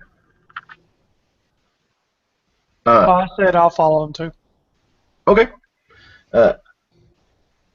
You travel. This cave is, in comparison to the maze, nowhere near as comfortable. It's a 5-foot hallway with a 10-foot ceiling, or an 8-foot ceiling, excuse me. It looks, right now, it looks very natural, and after about 50 feet, you can tell that it has turned into hewn stone. It has been worked, and it has been made into a hallway. Many of you, well, all of you, begin to notice, especially since Ryan is in front, still kind of hovering in the direction they're going. His feet aren't touching the ground, but there's a set of footprints. A single set of footprints And Ryan, you notice them as well also. The ground seems to be covered in dust, but there is a single set of footprints, and this single set of footprints is only going down. After another 100 feet, you come to a T intersection. There is no light. The air is dry. No water. No moisture. Your sword and stone no longer glow. The only light right now is that of the gem in Ryan's gauntlet. You come to a T, and this seems it seems like a cleared out building of sorts. You have a hall leading to your left, a hall leading to your right. There are tapestries. There are in front of you. There is one door along that entire wall. Two doors. One almost right in front of you to the left. One further down the hall on your right. When you step into the hall and look at the wall that is behind you, you see that there is an alcove with a door. And then 5 feet, and then another alcove with a door, and 5 feet, another alcove with a door, and between each of these alcoves is another tapestry, and on each of these tapestries, thanks to the lack of moisture, you have very for as long as you're assuming this has been now, very well preserved tapestries, each of them holding the flame with the swirling pattern behind it.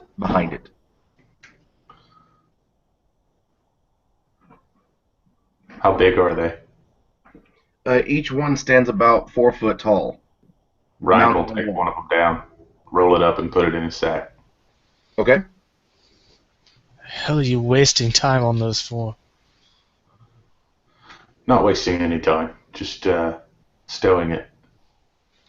And as you come into this main hallway, or into this big hallway, it opens up from being 5 foot wide to 10 foot wide, still with 8 foot ceilings.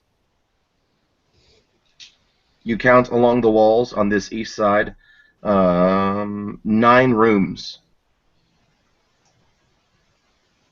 As you move through the halls, you come to an intersection with the hall that runs along the north wall. There are, you see 3 more doors. And then the hallway turns south. And this time there are 4 doors in the same 5 foot pattern. A long pause, and then another door.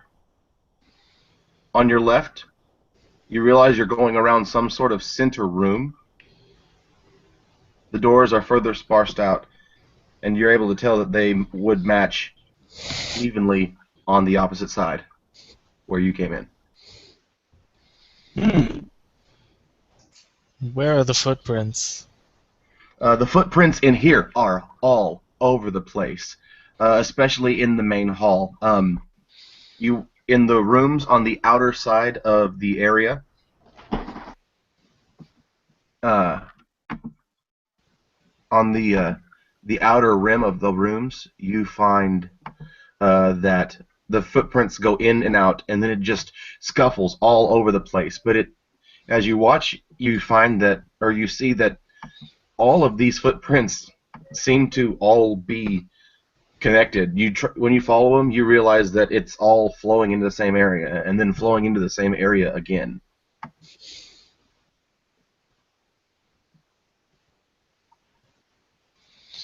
We need to find who this was.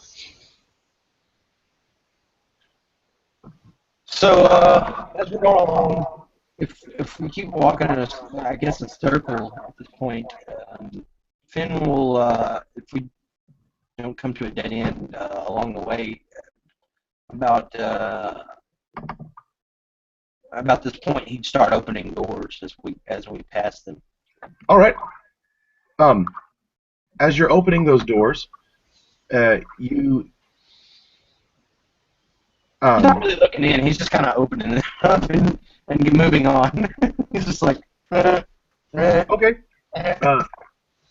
As those doors open, anybody else who walks by, it's easy to see that each of these rooms hold two beds, one in each corner of the room, with the foot of the bed pointing toward the door.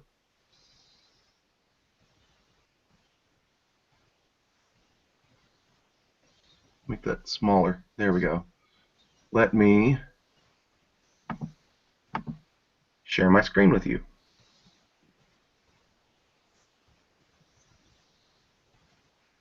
You're getting an echo from me, Caleb? I was a minute ago. You're fine right now. Okay. Jeremy, remind me how to screen share?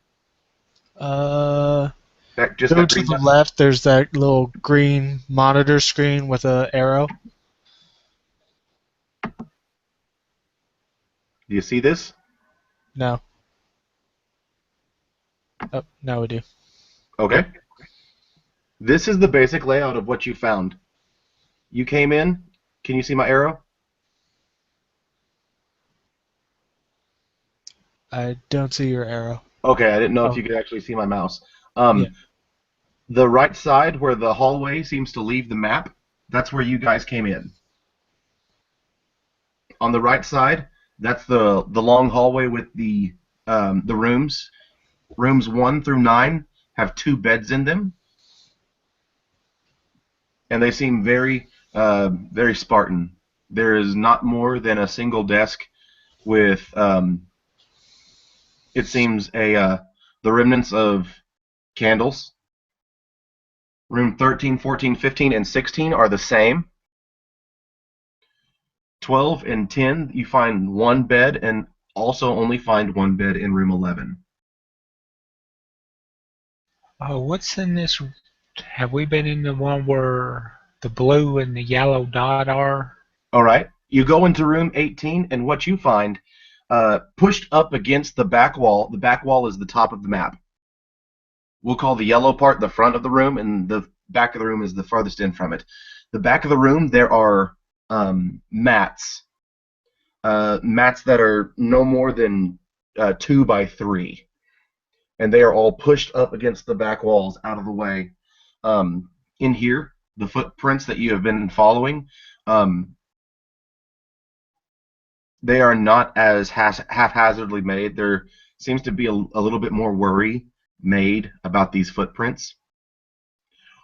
In the front of the room, in front of that blue square, is another altar, identical to the one that was by the lake or by the pool. The shawl is still completely intact over it. And in front of the altar is 3 mats that are still left there. And on each mat, you find 2 deep indentations in them. You get the feeling that you have found the home of the cloister of Zarakil monks. This room seems to be holy. The blue is the altar, and in the back, the yellow is a statue. And this statue is of a dragon curled up on itself.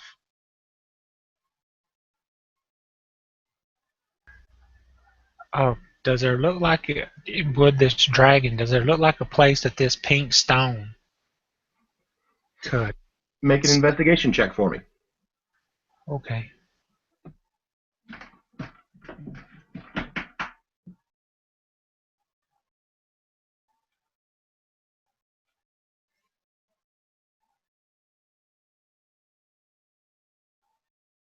I got a 15. All right. As you're looking over that entire area, it does not seem as though there is anything that it was made to hold anything. It seems as though it was made as a standalone statue. Huh. What about the notches in the floor? They're not notches in the floor. There are 3 of all of the mats that have been pushed to the back of the room. 3 of them are still standing, or still there in place in front of the altar, with deep indentations, as if maybe looking at them and mulling it over in your head, it looks as though it's from years and years of kneeling.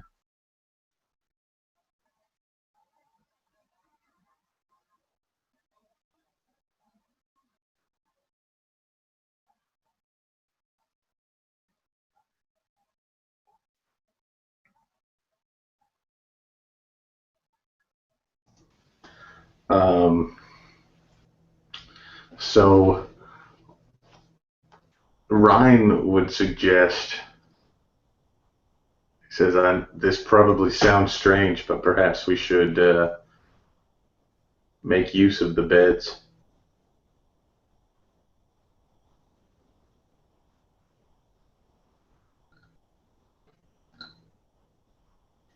How so? Sleep in them. There's no time to sleep. Someone here. Has to be. Jim, kind of looking at the architecture in this place, I would like to reference back to a vision that we had with Woad. And is it matching up?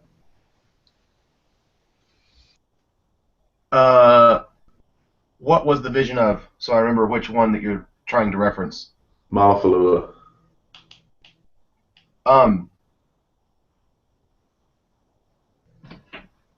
Yes. And so when Ryan kind of comes to it, he says, you might be right. And he looks at Garn, says, I believe these are the Davis footprints.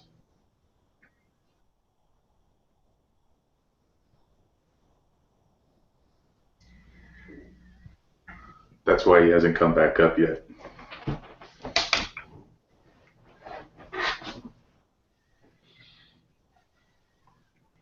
If we must press on, then we should do so. We shouldn't stand around and look at these mats.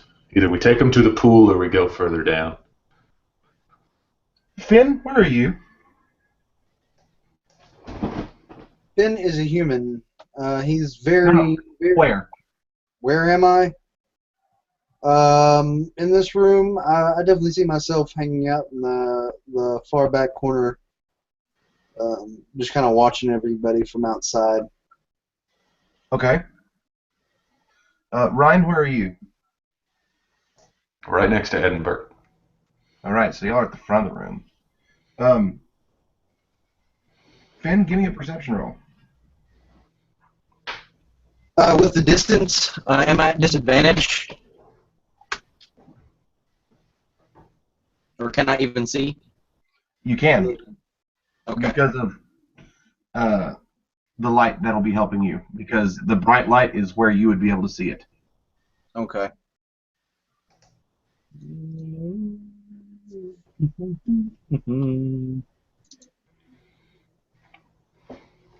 Yeah, I'm too busy watching them, I think, with an 11. Okay. Garn, where are you?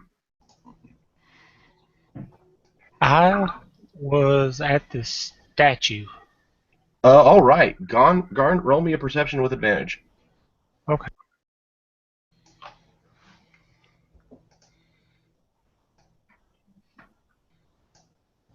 I got a 21 again. Garn, you standing facing the statue, so the blue square is behind you, the yellow square is in front of you. It seems as though great care has been taken in this room, even more so around the statue, and you actually notice that there's a place where you only see half a footprint. Where is the half a footprint? The half a footprint is on the right wall behind the statue. So if you're looking at the map, it's the bottom left corner of room 18. Okay. Does it look like it's near the dragon statue, or is it more along one of the parts of the wall? Oh, It's one of the parts of the wall. I will try to push on the wall, or maybe even look. Okay.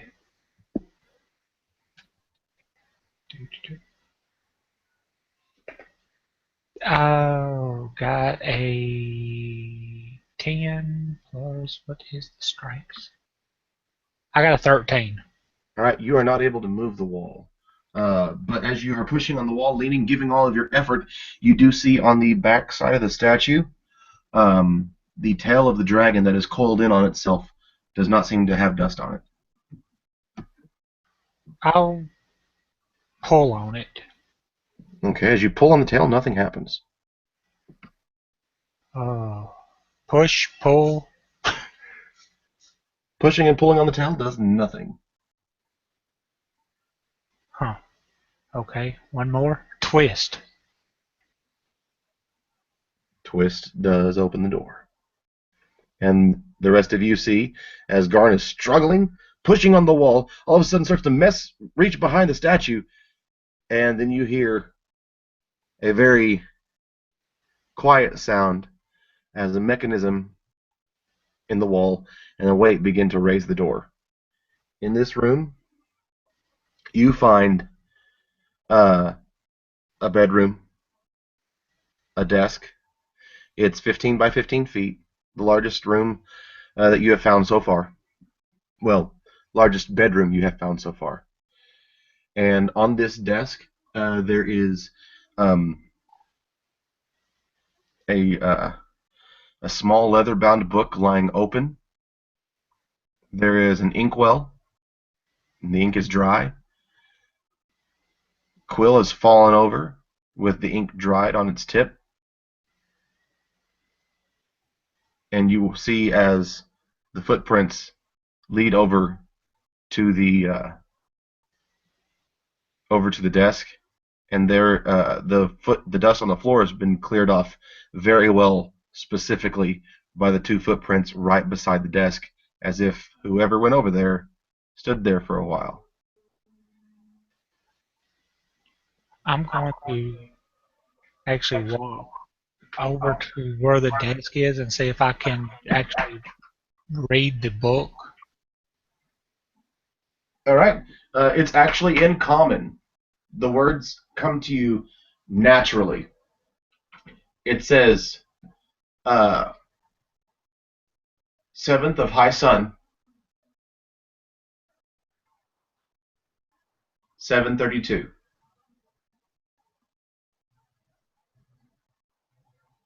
We are so blessed to have been here today. The greatness of all that has been brought on. The great master Zerakil has been teaching us the movements of shadow. The great master Zerakil has been giving us all that we need to sustain ourselves. Hail the Zerakil!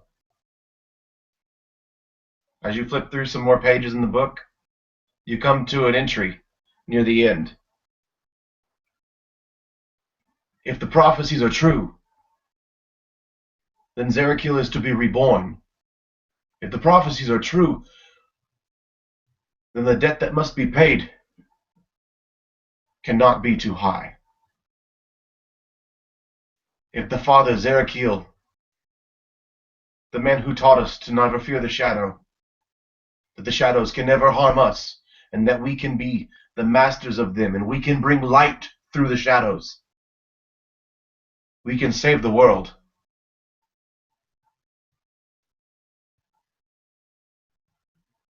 An entry a couple pages later. We have found the body. We have found the new vessel. We have to raise Zerakil. We will put the bones into the water. We will offer the soul. The soul will transfer into the vessel, and the vessel will rise out of the water, bearing the spirit of the Zerakil.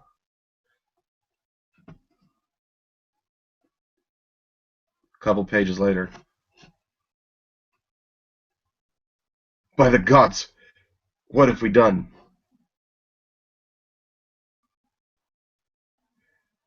After we set the stone on the altar, the stone shone brighter than day. The light moved into the pool. The pool began to bubble. And the bones came flying out of the pool. There's a space. Only 3 of us remain. We will pray for our souls. We will attempt to get out of this maze. Every time we try to leave, the walls move. Every time we try to leave, there's a space. We must get out of here and warn the world. The next page, you find spots of blood. In very labored handwriting. My brothers have died. Samathan kept the opal. I dare not risk to go back out there in this state.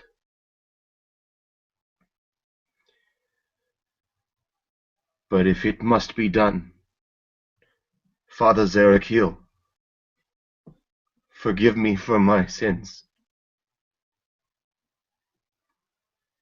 I leave the cloister to atone. After that, there are no more entries.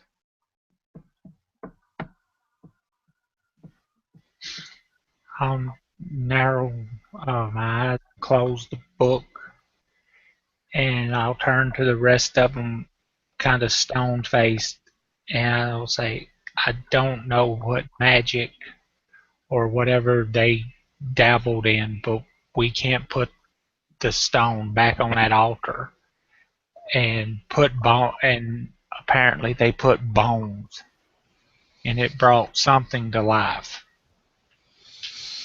Well, that altar is now underwater. But that opal it brought whatever it was back to life. So we have to figure out that we can't let that stone be used for whatever again. Apparently Zerakil was someone that was teaching them how to move the shadow. And I'll hand Ryan the book. I was like, this will explain it better than I can.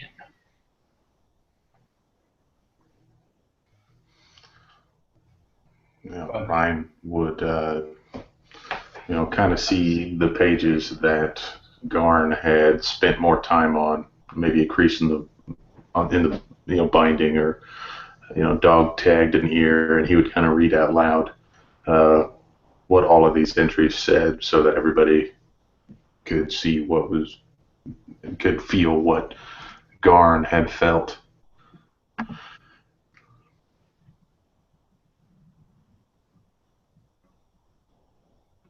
At which point I would close the book and I would want to look at the cover. Is there anything that is special about the cover? Burned into the leather binding, the leather being very hard right now, and every time that the book is being closed, it's just cracking a little bit more at the binding. There is burned into it the flame with the swirling symbol behind it, and it is now encased in a full circle.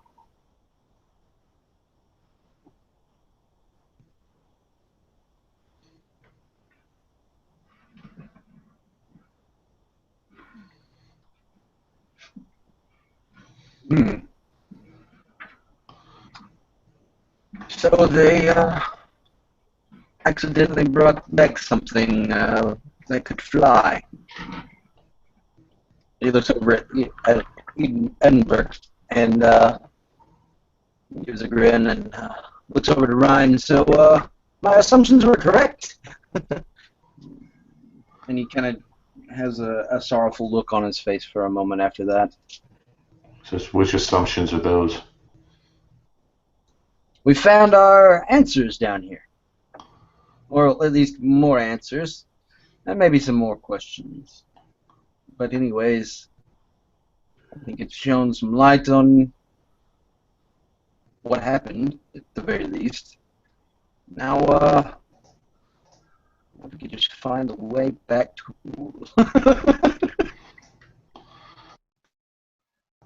Says, dear friend.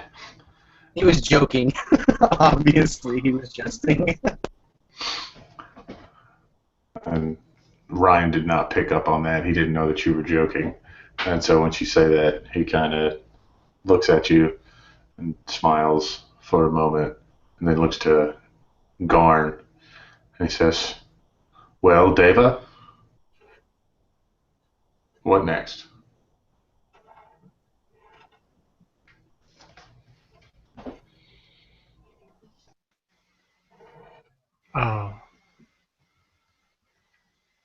If there's no other way, we got to figure out. They said they couldn't leave, so we're going to have to hack our way out, or go on into the. Well, I guess we're at the center of the maze, so we either got to hack our way out or try to find his rat that he's been talking about. What of Malafalua? The footprints I saw were in here, and do I see them anymore anywhere else in here? You watch them as they turn, and you can see how the footprints look more like tiptoes on leaving this room. Oh, and I'll follow them. Which way do they look like they're going? They go back out, and as you're following them, it goes into room 18 and makes a left turn at the first door. Continuing to follow them, you watch as it moves along to the right side of the hall, up against the wall that shares with 17. Here what you find is a big blank open wall. As you continue down straight, you see along the bottom part, not the part that goes down and meets room number 1, but at the end of hall 17, you find a very long tapestry. This very long tapestry has, on the very edges, you see almost portal shapes of blackness. And at some points you see just a leg, and at some points you see a full body stepping out of this blackness with the leg still in it. And in the center is a single man whose hands are outstretched down by his hips, palms out, looking off to the left at another man who has come up to him, dropped to a knee, and bows his head to him. Following the footsteps, you find another half-print. This time leading to another passage.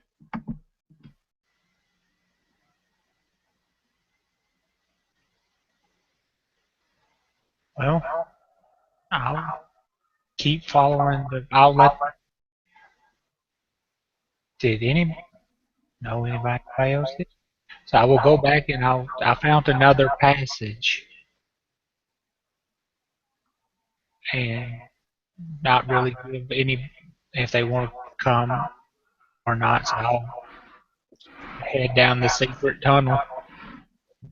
Finn trying to lighten the mood, he'll just put his crossbow on his back and do a few cartwheels down the side of the room and into the other room.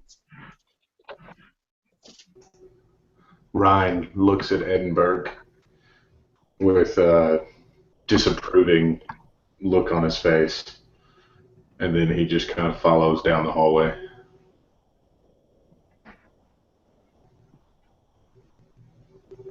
Bear will follow silent. Keeping up with everybody.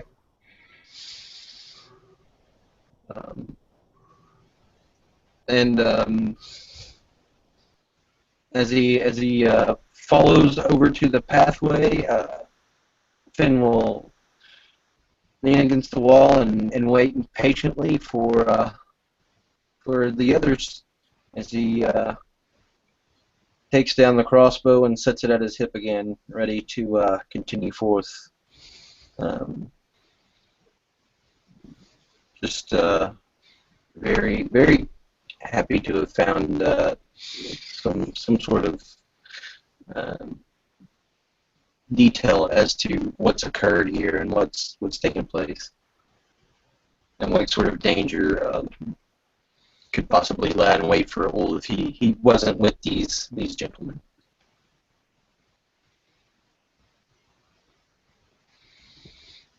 Edinburgh walks behind them, looking at the sword.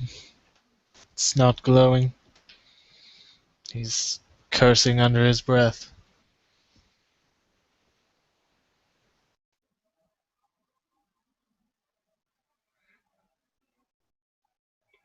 And that, guys, as you enter the long hidden passage and begin your ascent as it slowly slopes down further and further, the walls beginning to look frighteningly familiar.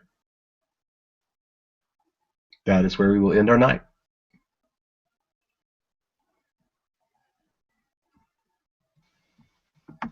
Very cool. Dun, Fantastic, dun, guys. dun. Fantastic, guys. That was awesome.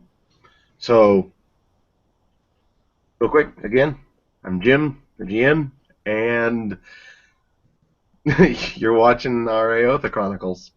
I hope you're enjoying it. And for those of us that rewatch it, guys, you rock. So we will see you next time we play. Cool.